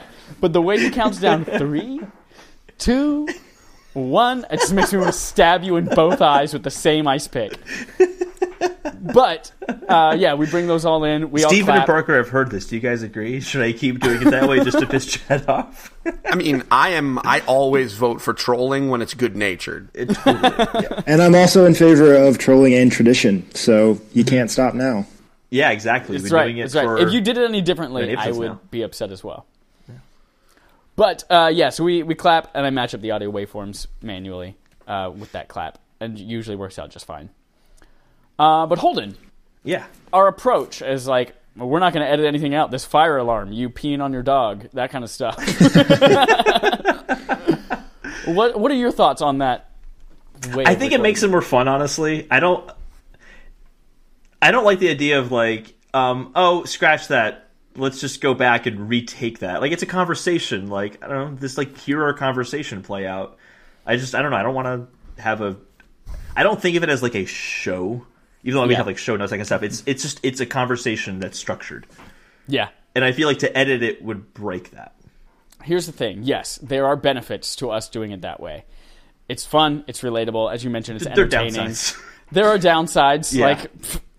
Shit happens. It's weird. It's awkward for the listener sometimes, but also, especially now that we have 4 people per episode, that's a lot of editing to do at the tail end of it. I'm doing compressors and denoisers and all of this stuff and marking chapter markers so you guys can skip from topic to topic and all that kind of stuff. It's I'm not going to go in there and fucking listen for whenever I said, I don't know, we don't have any thing that would, embargoes we could ruin. But if I did mention something, or the fire alarm goes off, or, I don't know, you sneeze blood, we're not going to edit that out. Just because that's way too much work for me to go find that. So it adds a charm to the episode. It is. When we can say this is the episode where Holden sneezed blood, that's charming. That hasn't happened. And going back to the raw style as well, we never really thought about that. That was not really an active decision. We're going to make a podcast. It's going to have this raw style to it. It was we just started recording a conversation. We're hey, we're going to do a podcast. Let's just record this conversation, just see how it goes. And we just kind of kept doing that, and it's worked out well enough. No one sued us yet, so it's good. I mean, it doesn't hurt that, at least the 4 of us, the way we all connected, we're all, following the family tree of Podcast Beyond. Mm-hmm. And so, and that was all, so that's how I learned to podcast. I do my own show, 160 some odd episodes in. I'm actually on 3 podcasts. So the idea of the raw conversational podcast, we're following our family tree. We're just doing what our dad told us to do, right? More or less. Yeah, but totally. The coming from the opposite side, one of the advantages to having an edited show is less about the people on the show regular, right? You guys are regulars. You guys have a flow and you know each other, and you can communicate. As someone who has industry guests somewhat frequently, like designers, things like that. People who aren't necessarily in front of a microphone all the time, offering an opportunity to have it edited, gives them lets them feel a little bit more comfortable. And so that's my only counterpoint is that, I'm presuming this guy is thinking about maybe doing his own show, which is awesome. Podcasting is such a cool thing. I think that's something to think about. Is that there's the advantage to this raw, awesome conversational thing, but if he knows an indie developer who, that wants to get on the show, it helps to offer them that opportunity for editing, because then that might make them feel a little bit more candid, they might be less guarded, because they know, if something screwed up, on my show you can just say, sorry, John, and my producer fixes it. Also, I have the advantage of I have a dude I just tell to fix it, whereas with you, it's literally you guys. So, it's specifically Chad in that case, just to be totally honest. It's in the editing, it's specifically Chad. Yeah. I think it's a good point to bring up, too, because, let's say you have Corey Barlog, talking about God of War and experiences on that, and then he accidentally says, in the next God of War, you're going to be on a horse as Atreus shooting arrows. You'd have to go back and edit that out, because you have to respect, his privacy of the company and the secrecy and that kind of stuff. Well, and you give embargoes, you have to be respectful to that. If you slip an embargo, you got to cover that. we're not in a position where we have to worry about that because we just it's just us. It's just kind of, to be clear, people. Yeah. I have edited things out of maybe 1 out of every 10 podcasts, but I'm just so damn good, you'll never notice. Or like when we lose Holden's audio and then I have to go back in and speak as Holden and pretend that was the other end of the conversation. That's happened. So I have I got a Google Wi-Fi home setup recently for the house because the Wi-Fi is atrociously bad. And I would do FaceTime calls like this, and I would just be cutting it out all the time. So it definitely caused some problems we had to edit out. But we've never really... It's been a handful of times. Yeah. Well, and as somebody who's about to hopefully venture into the content creation category once I'm not in a different place every month or month and a half for my job anymore, I think a big thing you have to think about is your audience, right? What are you trying to get out there, and who are you trying to get it out there to? When you think about those things, you think about your almost business plan, your strategy. That's also when decisions like that are made, I feel like, is if, depending on who you're trying to reach out to, they're going to want every single word that comes out of your mouth to be valuable content because they don't want to waste their time. But then there's people that enjoy that raw conversation. Why? Because why does anybody enjoy staying up late and talking about life sometimes? You know, it's just a conversation that's worth listening to. So I think it really depends on your audience as well. That's a good point, yeah. To give some feedback, and this might be useful for you, Parker, because I know you said you're waiting until you're not in the same place. I want to make a recommendation, and that's Anchor.fm, which is an app that is an all-in-one podcasting platform, and it's ridiculous. I actually have a second podcast. It's called the EFG Daily Commute, hashtag selfish plug. And literally, I record a podcast on my drive to work every morning, and I publish it when I get to work. And Anchor.fm allows me to do that because it's literally an app on your phone, and it publishes to everywhere. And so if you're someone that's like, oh man, I don't have a crazy recording setup, I don't have these mics, I don't, listen, if you have an iPhone or a decent Android phone, your microphone is as good as the Blue Yeti microphone that I spent $100-something on. And you can produce content, and Anchor is free. So you can produce content at literally zero cost based on the device that you have in your hand. So if you feel like you have something to say, say it. Because that's one thing that I have learned. I've been doing this about 6 years. In the beginning, I thought, well, I have something to say, but maybe, I don't know who would want to listen. The reality is there is someone who wants to hear you. And not only is there someone who wants to hear you, there's probably someone who needs to hear you. And I know that sounds crazy, but you know what? Micro audiences are a thing, right? Like you guys, none of us here are beating Car Talk Radio. Right, but that's not what we do. Right, that's not what we do. But we're talking to 50, 100, 200 people who really we become a part of their day. And if maybe it's 6 people, that's cool. Where you get to be a part of their life, and that only steamrolls. So, Parker, for real. Download that app right now. Yeah, I challenge you already there. Tomorrow, start recording. Because it is liberating. And it is there's nothing stopping you. And that's the other key is content creation is steamroll is snowball thing, right? Like once you get started, it just keeps going. So for your listener, he's clearly thinking about this, right? And he's asking the questions, and he's asking the right people because you guys are professional. I mean, I've known you guys for 2 hours, and I know more than that. You guys are professional, and you do a great job. So he's listening and has good examples, good icons to pay attention to. Thank you. So no, you're welcome. But my thing is, he's got 2 parallel thoughts. Like, listen to you guys, right? Keep listening. Keep supporting you and following your lead, but also don't think so damn much. Like in the time that he spent sending that email, he could have recorded a podcast, and he should have done so. We were asked for tips and tricks kind of thing, and I think one of the biggest ones is you just do it, just start. Because when you start going like, oh, this doesn't work, I don't like what I'm doing. Well, now you know what you need to work on next. Yep. So you've created your to-do list already, basically, on what your next steps are going to be. Just start doing it. Our early episodes are just not great compared to, I think, what we're doing now. But we leave it up there because it's part of the journey, and it's, that's part of what it's like. You're not going to put out your best stuff first. If you did, you thought way too much about it before you started. Just do it. It's really important just to start. Totally just realized my 12-year-old didn't go to bed yet. I'm so in trouble. Dun, So in trouble. Anyway. Yeah, absolutely. Just do it. Just do it right now. Download Anchor. Download the thing. Record a podcast. Love it.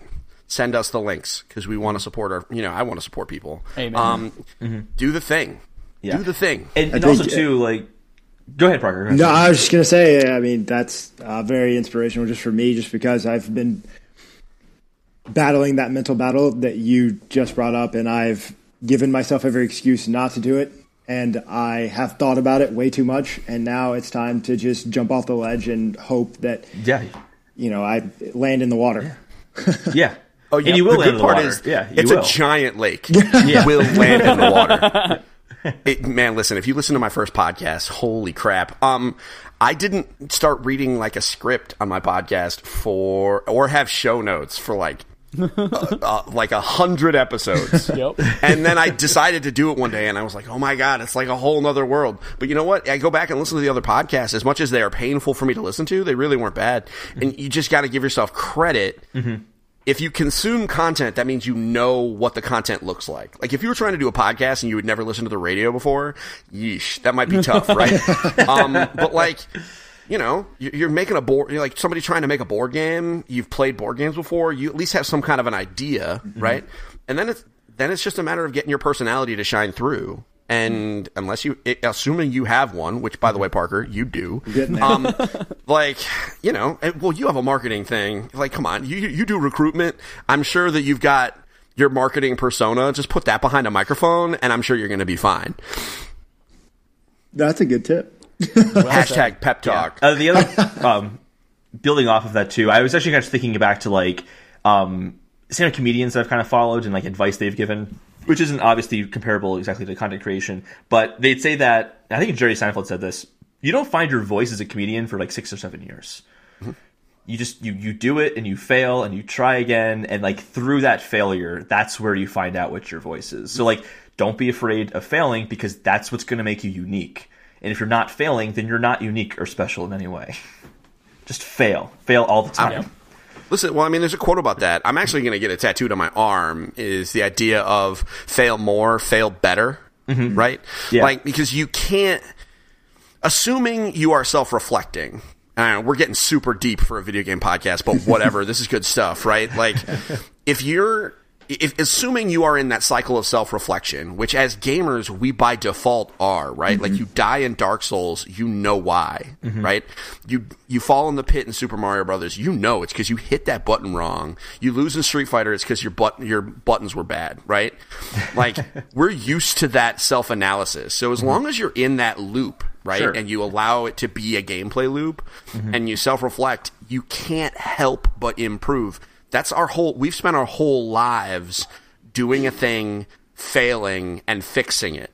So if we take that attitude and apply it we should be able to apply it to everything, but many of us don't. But especially with content creation, which has such a low cost of failure, really. Because very few of us, it's our real jobs, right? Like, out of the 4 of us, this isn't what I do for real. Like, for real, I work in health insurance, right? Don't hate me, guys. But, like, you monster. I'm one of the good guys, I promise. And, like, so for me, if I failed, like, my kids still get to eat. So for me, it's like, there's no pressure. I get to just come back and I screw up, I get to fix it. You know what I mean? Yep. Yeah. I might get that tattooed on my arm, but I mean, that was a lot. But, we condense it down a little bit. Really small text. Do you do a poll, Chad? We did not do a poll this week, unfortunately. Okay. All right. I think we're ready to move on to We're So Fucking Humble. Yes, we are. So each week when we have a guest over, we're going to have a guest kind of discuss something that they want to discuss and kind of lead that conversation. I don't know who wants to start. I think Can Parker start? Because my Yeah. dog's freaking out. Yeah, totally.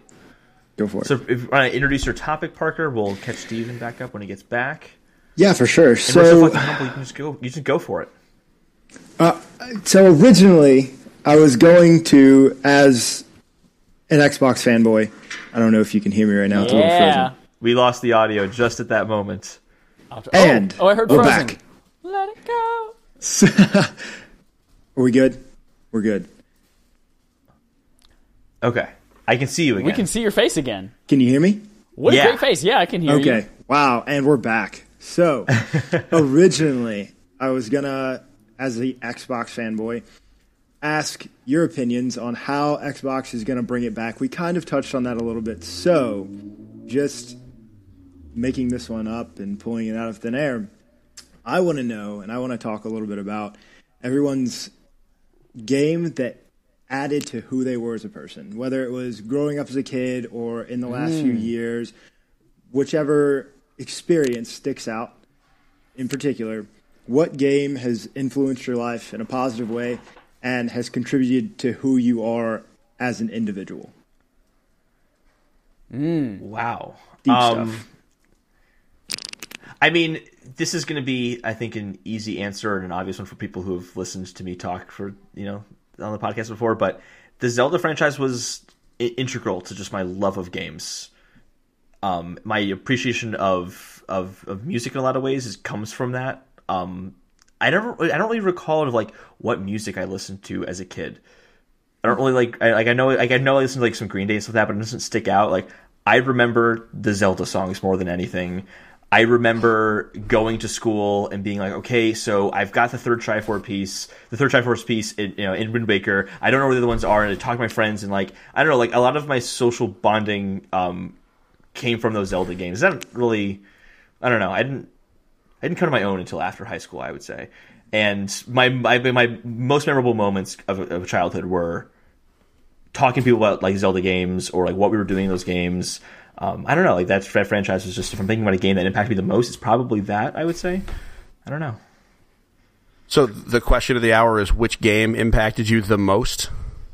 So, is that what it more was? or less, what game, whether it's been one throughout childhood or throughout the last few years, whenever, has really contributed to who you are as an individual, who's really, hopefully, made you a better person or really impacted your life?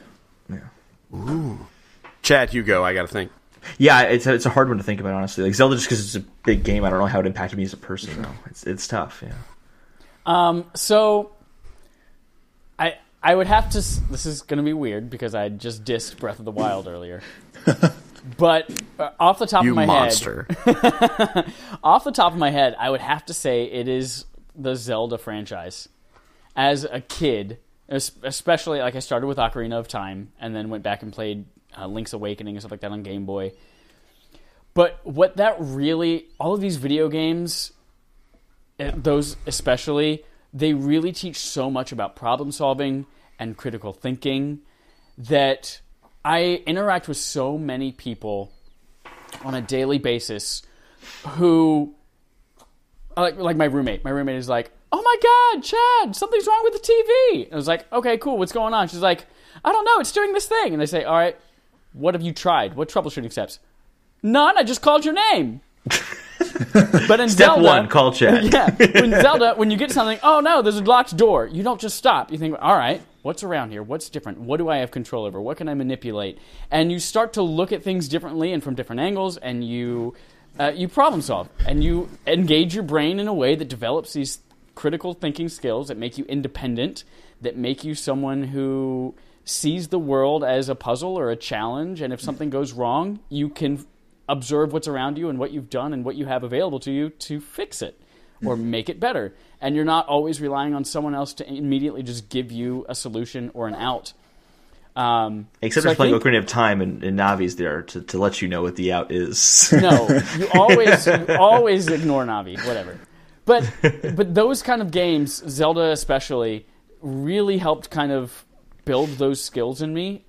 My dad has this obnoxious teaching style that's very similar to what Holden and I were used to doing at our time in retail. But it's a way of Dad, what do I need to do next to take this head block off the engine? He's like, I don't know. What do you see on the head block that you might need to do? I was like, fuck, just tell me which bolt I need to take off. So my dad kind of reinforced those things. But I think it's just made me as a person much more capable and independent. And I see there are people who come in all the time to the store and they're like, hey, oh my God, I really regret giving my son a Switch. You know, he's only like 6 or 7 and he's played like so many hours of Zelda Breath of the Wild. And I tell them, that's great. That literally helped me learn to think like an independent person. All of those kind of critical thinking skills. So it's really long-winded, but I think that might be the biggest thing. That was a way better answer than my answer. Yeah, you're sucked. It did sucked. I had to redeem you. This is why I didn't go first. I didn't know this was a competition. No, it's not. Chad and I are just... No, as long as Holden comes in last, it doesn't matter who the competition is. All right, well, shots fired, I guess. All right, so I'm going to go pee/cry. I'll be right back. All right, okay. So mine is less of a specific game, but this is a story I've told before on my own podcast, so my listeners that I am undoubtedly bringing will, because I'm going to force them to listen, have heard this story, so they're probably going to tune off. They're probably going to tune out, but it's actually an interaction that I had with my mother when we first got the Nintendo. So basically, I'm born in 1980, right? So we did not have an NES right away. Took a while for my parents to really, A, believe in it, and B, save up money to get it, right? Yeah. Because it was expensive back in the day, relatively. And so eventually my dad went out and grabbed it. My mom took me and my brother, put us in the living room because they wanted to set it up in their room because that was like the big thing to do back then, was that way they could control our access. Yep. So my dad was upstairs for what felt like a million years setting up the NES. And then he finally brought us up and he was playing Duck Hunt. And so he was shooting the light gun, and my mom was like, it was like so magic. And we played Duck Hunt like as a family for a while. And eventually I was like, hey, can I play Super Mario Brothers? And my mom looked at my dad, like with me, like right there, and was like, so is it safe? Right? And, my dad was like, well, I don't know. And I was like, Mom, of course it's safe. Let me show you. And so I picked up the controller and I started playing Super Mario Brothers. And I didn't do great because I was not very old. But that interaction has weighed on me forever. And that's why I started my website. And, it is, in retrospect, that's got to be it. Because I've spent most of my life and now my adult life explaining to parents that they are safe. And not only are they safe, but these are good things. You said that you talked to parents who are like, oh my God, my kids played 100 hours of Zelda. And the answer is good. Yeah. Right? Yeah. Or at the very least, what else could they have been doing? Right? Like, I mean, they could have just sat there binge watching Dragon Ball Z on freaking Funimation, right? Like, and that's not necessarily, oh God, don't even get me started on Ryan's toy reviews. So so that moment, I track back most of really my opinions on games and how I feel my place in the gaming space is. And it started when I was 9 or whatever. Explaining to my mom, no, this is fine. It's good. It's going to be okay. And I tell parents that like on a weekly basis. They'll come to me and they'll be like, "Oh my God, Fortnite is so crazy. They're so addicted." And I'm like, "No, they're not. They're just that's the playground right now. They're playing with their friends and they're not sliding down a slide. They're jumping out of a fake plane, right? Like how cool is that? They're playing with their friends." And so I don't have a specific game that like changed my life. I mean, I love Dragon Warrior when I got the free copy when I picked up my Nintendo Power. And that made me love RPGs, which has changed my entire life as far as what I like about games. But that moment when my parents got that NES and I had to explain to my mom, that changed everything for me. And it kind of set me down this path. That's awesome. I have a revised answer, if that's okay. Go for it.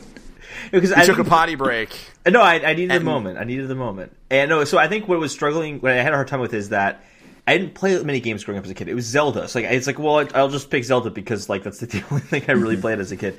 But I think honestly what shaped me more was the lack of games I played as a kid because I was still super interested in games. I would still read Game Informers like religiously, like devour those things. I was really, really interested in the game industry, because I had this like lack of games. It was almost like a forbidden fruit. Like, oh, I can't do this, and this is so cool. Like, look at all the stuff that I'll never be able to do. I want it. And I think that cultivated my interest in gaming way more than any specific game did. Well, and I think the reason why I asked that question very spontaneously is that I think that the experiences that we have in video games, either at a young age or in some sort of formative years, make us who we are as gamers. And lately, what I've been doing is trying to figure out, number one, where did that passion come from for me?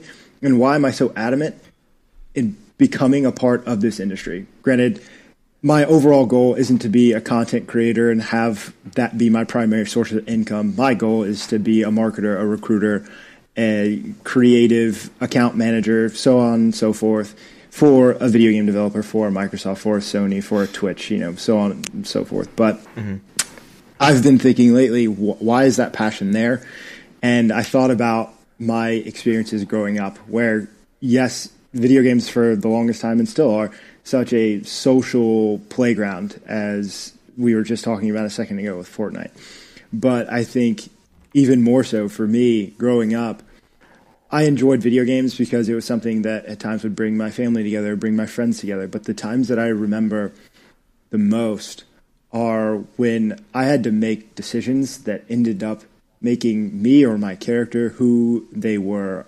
And the first thing that comes to mind there is Fable. So Fable was one of the first games that I played on Xbox, along with Halo, Halo 2. And Fable, I think, was one of the first times as a kid I remember thinking, every decision that I make doesn't just impact me, it also impacts the way people look at me and people treat me. Granted, a lot of times it was you were called the chicken chaser, or you had horns growing out of your head and people were freaked out by it. But nonetheless, that really got me thinking about who I was in the real world at school. Was I the nice guy, or was I the guy that people stayed away from because I smelled bad and had weird things growing on me? And so, for me... I think that's just called puberty, Parker. Yeah.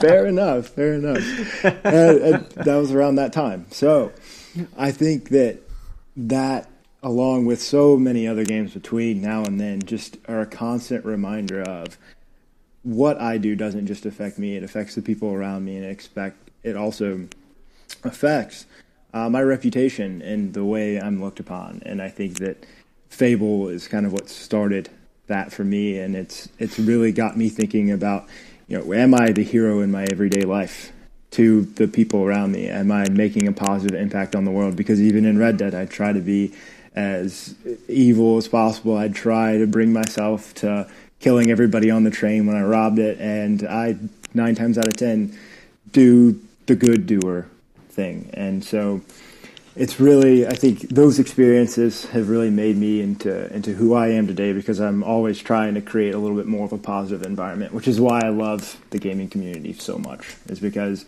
whether it's through a podcast like Kind of Funny, it brings a group of guys like us together to talk about the things that we love and are passionate about, or it's a Reddit thread or a conversation had on Twitter, the video game community just has so much opportunity and potential to be positive and to make a change, make a difference. And I think this is when, and Greg Miller keeps saying it, when the Kind of Funny best friends come off the bench and start doing things, start making a difference. And I think that there hasn't ever been a better time to do it, not just because revenue and sales that NPD is putting out, but because there are more personalities and content creators that can make such a difference on people's lives today. And even games like Celeste are a product of that. And so I can't wait to see where video games, coming full circle, end up affecting our experiences now and for the rest of our adult lives for the better, because I don't think it just stops there.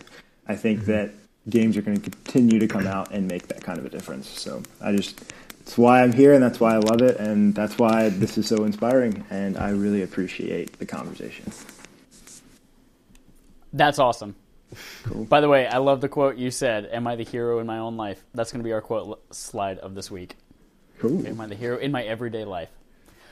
That might be the first one that's like not super oddball goofy. It's like actually get inspirational. Like yeah, to give you context, last week was you're gonna go in there and you're gonna hug his butt. You're just gonna get all up in his butt. That's awesome. Thank you, Parker, for bringing that topic because we are so fucking humble. Steven. Great segue. We're gonna take a back. Let's bring it on back. Yeah, let's bring it on back. So you foreshadowed your topic a bit. What are we going to be talking about?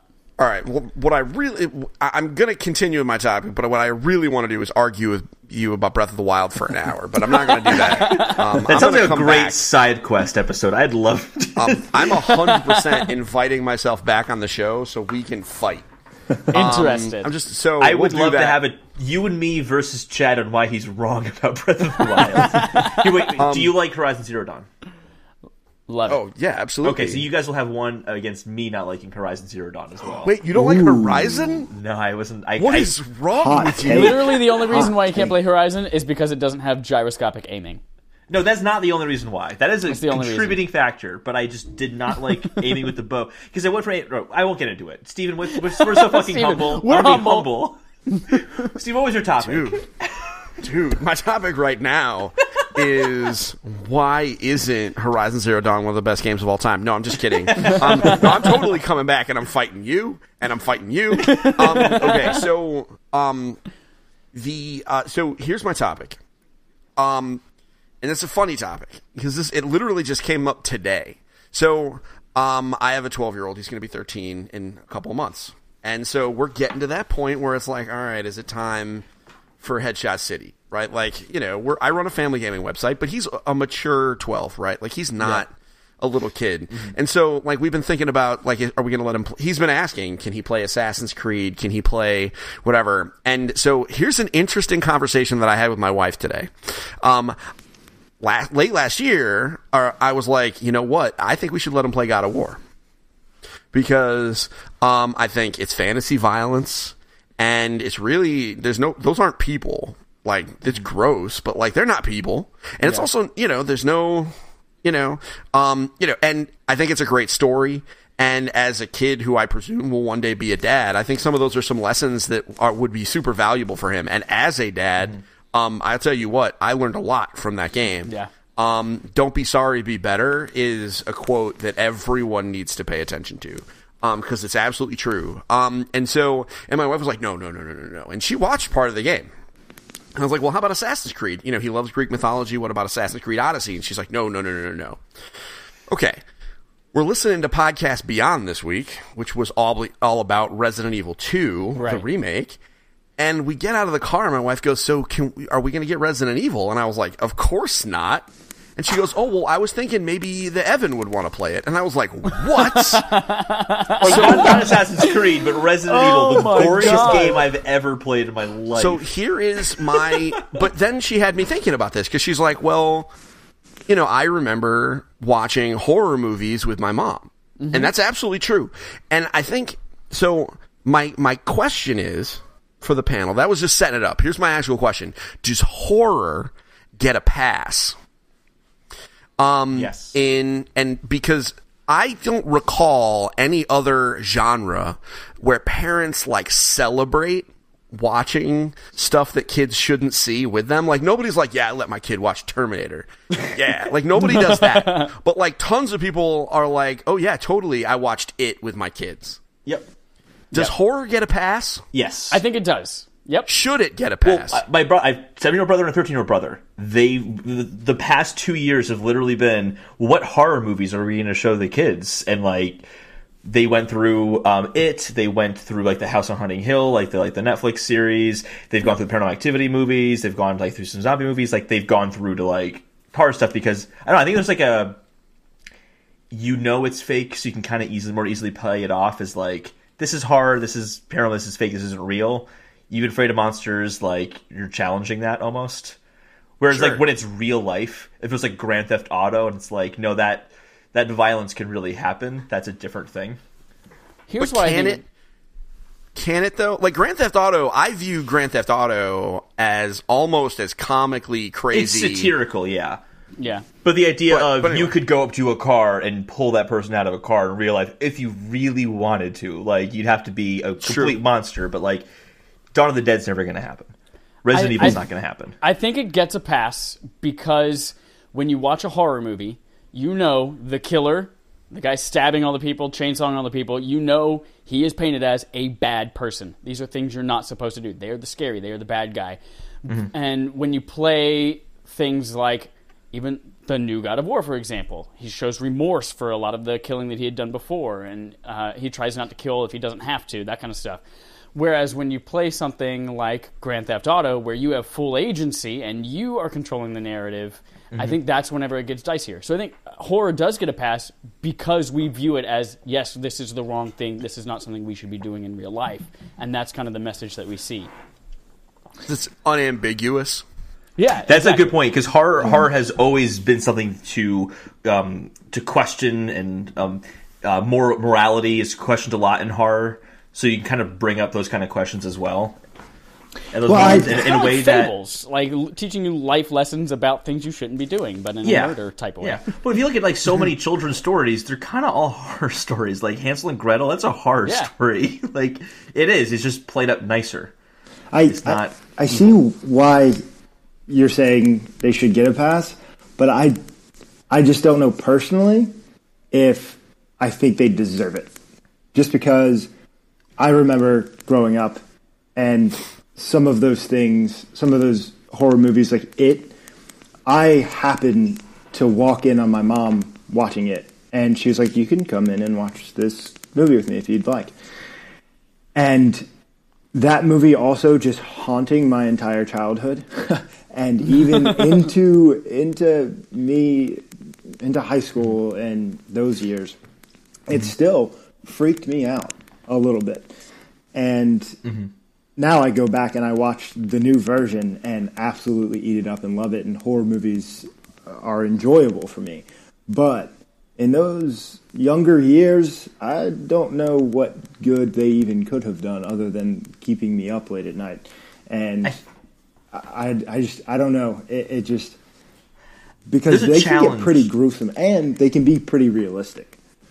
Yeah, I think there's a challenge element to it, though, of the whole, like, what doesn't kill you makes you stronger kind of thing. Like, you're powering through it. It's going to make you stronger because you made it through that horror movie. You're tougher. As long as you get to the end of the movie, you know the killer dies. You're like, okay. Yeah, you made it. And I think games, like, you overcame something. You overcame the horror. I agree. And, Parker, to be super clear, I'm not asking, like, I don't know that they should necessarily get a pass.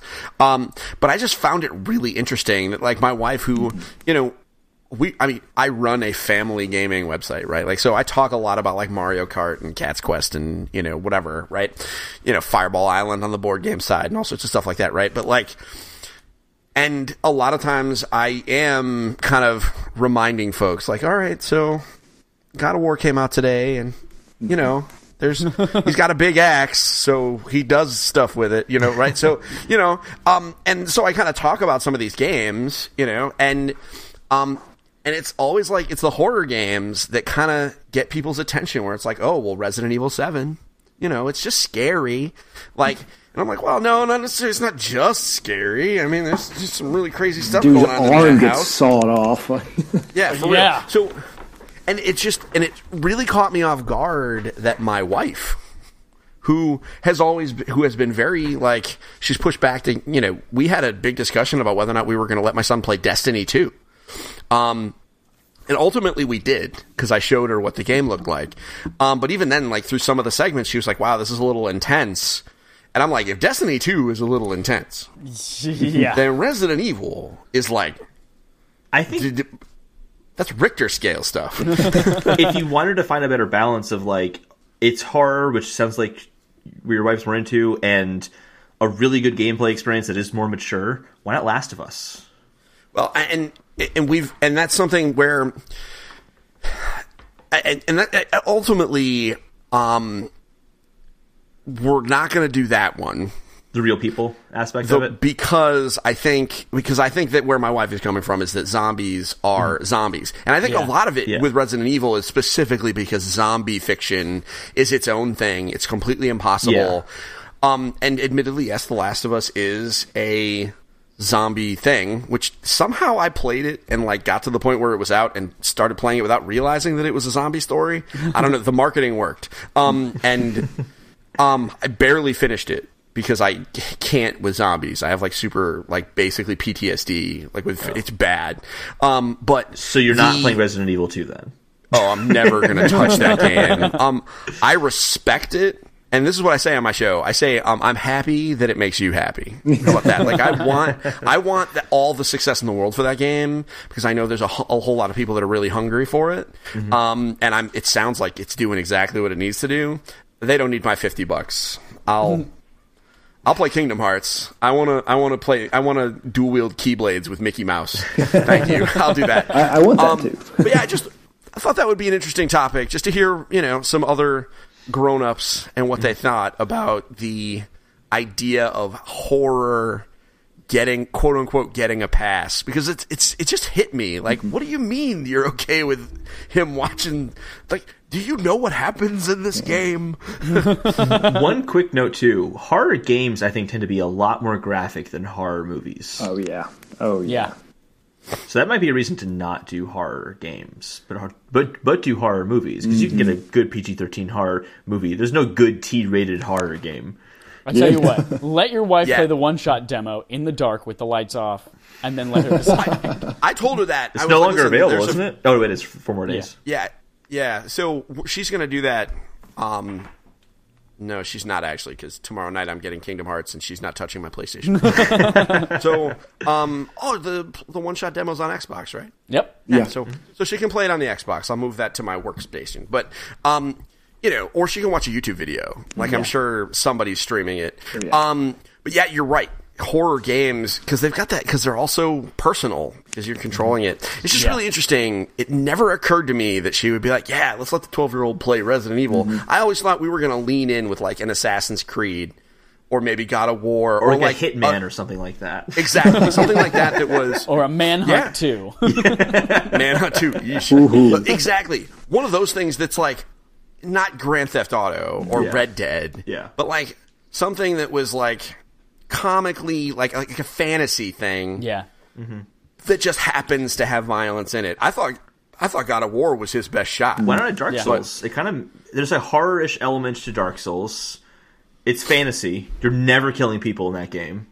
Well, one of the games that immediately came to my mind was Dead Rising, just because it's such a joke around, have fun game. You can put helmets on these zombies' heads and drive around golf carts and make your own. And whatever. At this point, it's a cheap game, but it's fun. Like there's some replayability there. I mean, I go back and drop in every once in a while if I just want to mess with some zombies. It's actually not that's not a terrible idea. I think you would appreciate that. Maybe not now, but maybe for Christmas.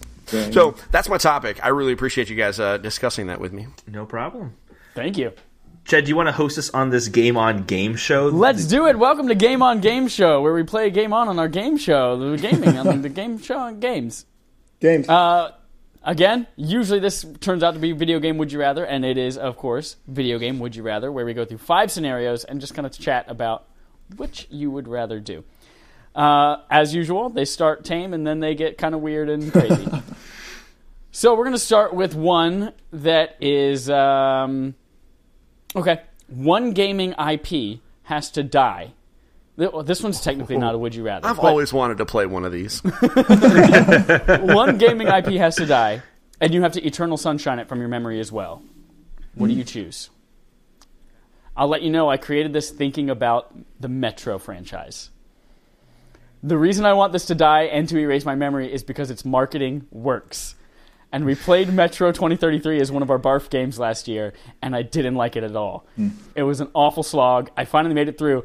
But then I see the trailers for Metro Exodus, and I'm like, damn, this game looks good, but I know I'm going to play it, and You're I'm just falling for marketing. You're not going to like it if you don't like I the other can tell games. you firsthand, it's not that great. Yeah? It's But not I great. want to play it. I played it. It's not great. Oh, really? So Exodus? I want to get rid of that game, and I want to get rid of anything that I've ever played of it, because it just keeps getting me. Quick thought. So Steven, have you played the other 2 games? Yeah. Okay. So, all right. They're all right. Okay. Yeah. They're all right. Okay. Yeah. The books are awesome, though. Oh, interesting. I don't read. The books are great. The books are great. The books should absolutely make a movie. Like, this is one of those things they need to stop making games about it, and they need to make Metro movies, because I think that would be awesome. Super gritty, like underground. Like, I think that would be really cool, and I think we're getting to a point where that would be a neat thing. Yeah. Or maybe like a Netflix show, which is basically, one or the other. But no, I didn't. I was everything that yeah. Okay. It's going to be a thing. I'm going to buy it because I want to play it still. But so, what franchises do we have to decide between? No, you're not giving me a You're not giving me a choice. You're just saying I want to make it go away. Okay. Oh, I thought you were going to give me an alternate. I have to choose one to just make choose go one away. And make go away. That's why this one doesn't technically count as a would you rather. Oh man,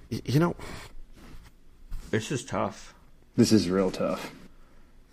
You can say Zelda. That's okay. Oh, I wouldn't say that. How about I'm going to say it. I would absolutely remove from existence Sonic the Hedgehog. Ooh, okay. I thought about I can that. get down with that. I want Sonic the Hedgehog to go the hell away. They've never been good. Nope. And it would have just made schoolyard discussions through middle school way just easier, because I wouldn't have had to have them. I defaulted to right, but now I wouldn't even had to have the fight. So for me, I would just remove Sonic the Hedgehog from existence entirely. Nice. I was thinking Sonic the Hedgehog, and then I was thinking, because I didn't want to make this something that a game series that I've never gotten into, because that just wouldn't be fun. But a game that I wish I wouldn't have poured, or series of games I wish I wouldn't have poured hours and hours into as a young kid growing up, and would be way better off now not having played them. Probably the Jak and Daxter games. Because I was just thinking about those. I got my third-person shooter fix with Ratchet and Clank, and it's this weird relationship I have with all the Jak games that I really kind of want them to come back, because I hear they're getting remastered.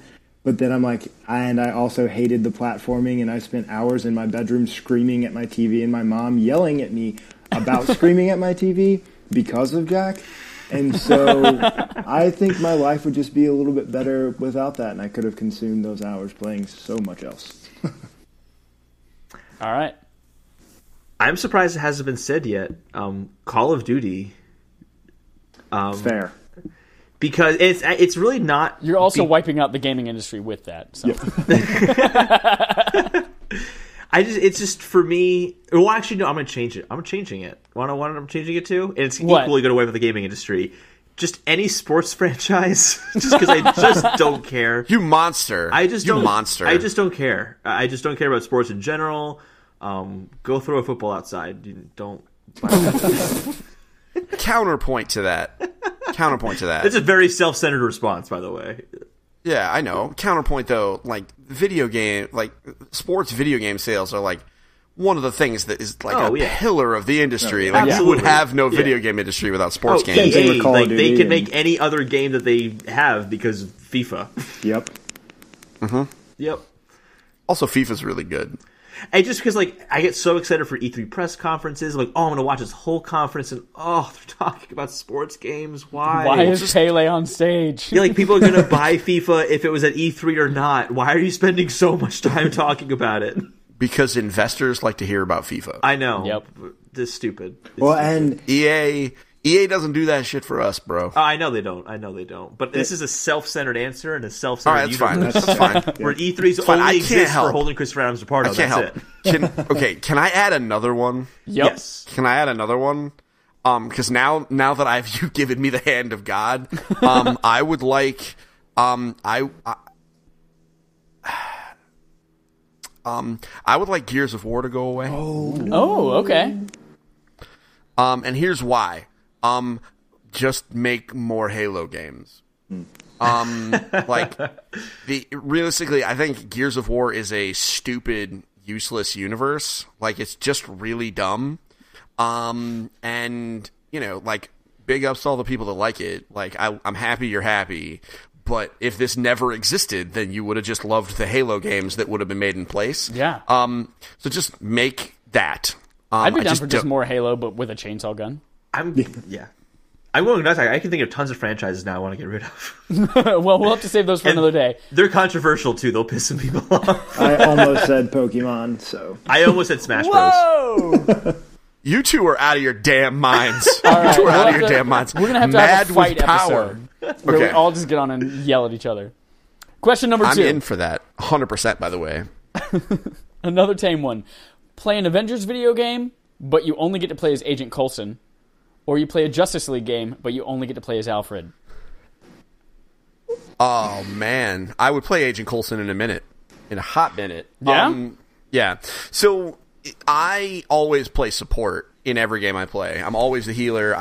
My favorite Dragon Age game is Dragon Age 2 because you can create a healer and play as literally a healer. And I would imagine Coulson would be doing that, right? Like, he'd be kind of the man in the chair. He'd be helping people out. He'd be providing some of that support. I don't need to be the hero to be the right guy for the job. So, no, I would play Coulson. Alfred would probably be the same way, but, I really hate Batman. Like, if you want to talk about something I could erase from the universe, I would erase Batman in a minute. Whoa. In a hot minute. Hot take. Shots And if you fired. want to come at me, I'm sure we'll talk about Twitter handles later. At me, I would erase Batman forever. And I would dance while I did it. I would choose Alfred for a very similar reason. I feel like it'd be a really cool kind of resource management type sim. I was literally thinking that Where you're exact just like, thing. all right, I got to send out. Oh, he needs more batarangs. All right, I've got to send out the Batmobile, whatever. So I think it would be like a really kind of keeping all these little boats afloat. Did you ever play the mobile game Middle Manager of Justice? No. Oh, no. It's that. Basically, you are like your job is to assign like superheroes to different tasks. So it's very similar to that. It's a mobile game. I think it's free at this point. You should definitely try it if you like that idea. All right. You could also have to maintain like the Wayne Mansion. So it's like you have to make sure that like, hey, That's right. Batman's going to come back. He needs towels. You got to make sure Batman has towels. To be clear, I would morphine not maintain and Wayne Mansion. All right. So what about you, Parker? So, if I'm going to be in the Avengers universe, no way I can be Coulson. So, I'm going to go with Alfred on that. But really because I would play the other side of Alfred. So, whereas he does take care of a lot of shit, but he also takes care of Bruce Wayne as a person. And so I would want to play the Alfred that is there for that almost father figure moral support. Whereas Nice. as Batman's coming home from doing God knows what in Gotham, you're helping him make decisions to, in return, almost like a Telltale game, impact the outcome of the overall story. So I think that's why I would end up playing Alfred, just because I kind of sympathize with that side of him. There is a legit game there. Whoever's listening, if you make indie games, like legit, make that right now. We will all buy it. No, for real, guys, like that.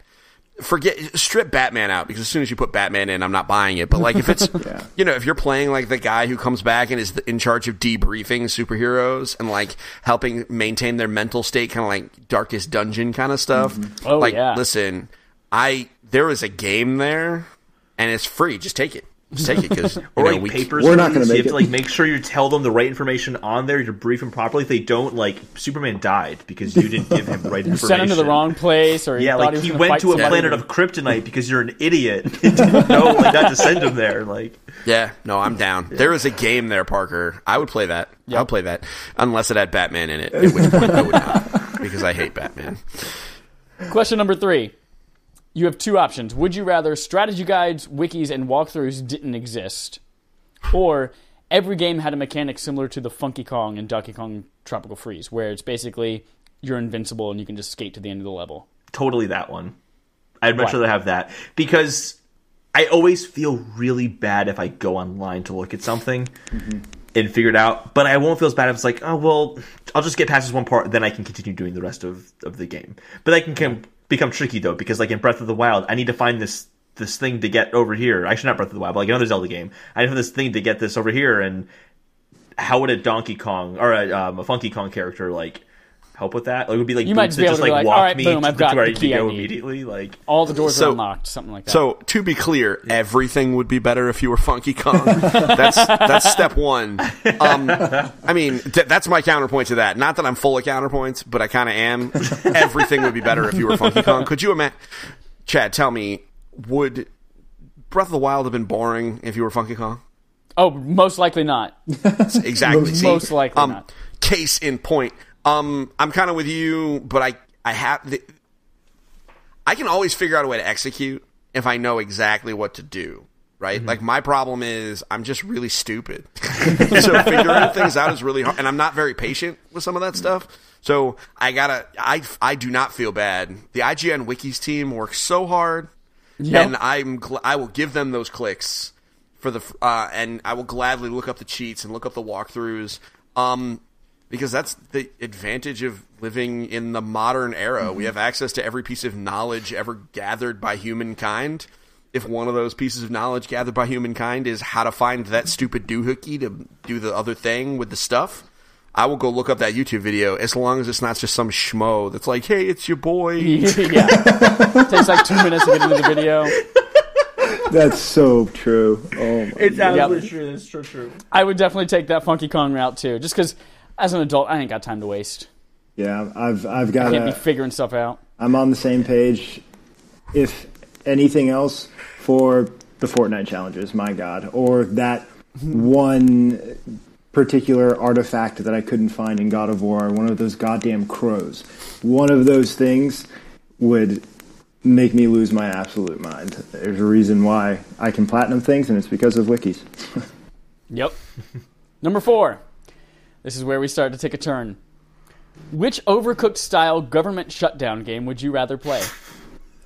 A TSA game where you're severely understaffed but still have to screen baggage and confiscate weapons before they make it through security? Or a National Parks Ranger having to put out fires and clean up trails from partying teenagers before the forest burns down? That's already for Firewatch, so that's already a game. I would do the second one. I would be the park ranger because I'm already nervous flying. I don't want to think about that piece. Like, I don't want to have any... I don't want that to break its way into my subconscious. So I'll clean up parks, please. I think a TSA Overcooked game would be fun as hell. Oh, absolutely. Only There's because... a game there. When you're doing Overcooked, you're like, I can't do this order. We can't do it. Just skip it. And this could be like, okay, there's a grenade and a machine gun.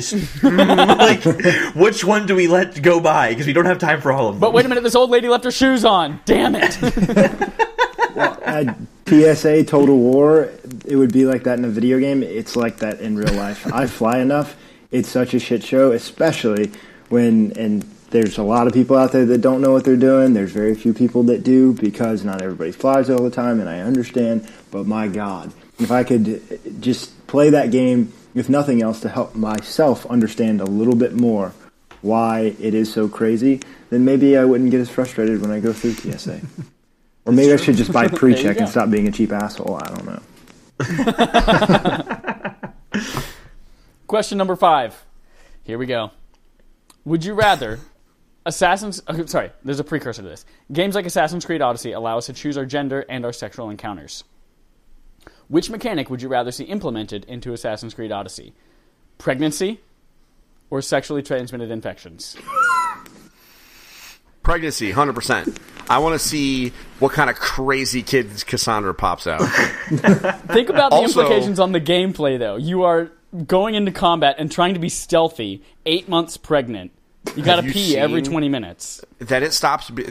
have you met a pregnant woman? Then it stops being about stealth and starts being about God of War. She would just get super... She would go 100% rage pregnancy, and then it's just a rage meter instead of... like, no, it's fine. It's fine. I'm on the pregnancy train. Yeah? 100%, because, I mean, think about how much upkeep and how much you have to take care of said STD if Yeah. you happen to contract That's right. one. I mean, my God, it would almost And be if you like, get the It would wrong also- one, it would also- you are done. That's the end of your playthrough. yeah, and you're dead. Like, Yep. game over. I guess I also you feel wouldn't- like. Oh, sorry, go ahead. No, you're good. You're good. I also feel like every single conversation you have with another potential partner, you'd have there to be a new option, just like, by the way, I have an STD, and it'd have to be like another branch of like dialogue for like all of that stuff, and it's a lot of work. It's a lot of work. I don't know, and it wouldn't be fun. I think the pregnancy would be fun. Yeah, I think pregnancy. would I'd add a love cool to get challenge. pregnant. It sounds like so much fun. It add a whole new layer. And Yep. Yeah. Well, that wraps up our Game on Game show, which is our video game Would You Rather for the week. There's one other thing that we forgot to mention, our hashtag Thanks for Creating, which is where we reach out to someone who created something cool in the video games industry and just say thank you, whether it's on Twitter or some other way you know how to get a hold of them. This week, we are going to do, hold please, I have it written down, thank an independent developer who's created an experience you love. We had game dev in general for 2018, but thank someone specifically who's an independent developer because they pour their heart and soul into these things, and it'd be nice to hear something positive. So we'll put out another Twitter thing on Tuesday for that too, if you want to retweet that, or again, tag it with hashtag Thanks for Creating, so we can see all the love. And that's a way to enter into our participation trophy, y'all. Get your $20 to the gaming service of your choice. All right, Holden, that's all I've got. I think that is it. Then we're gonna close it up. Perfect, because I have to pee so bad. I have to pee so bad again too. All right, everyone, and sign off for the week. Toodles. Bye-bye. Deuces. Stay classy. Oh, God. Respawn aim fire.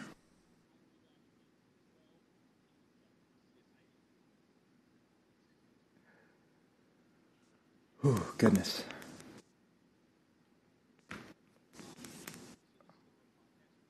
First podcast I've been on 100%.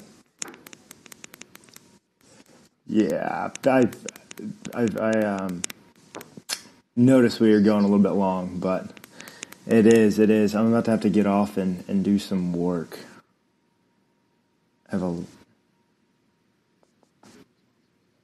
Trying to. Yeah, I guess I can stop recording now, too.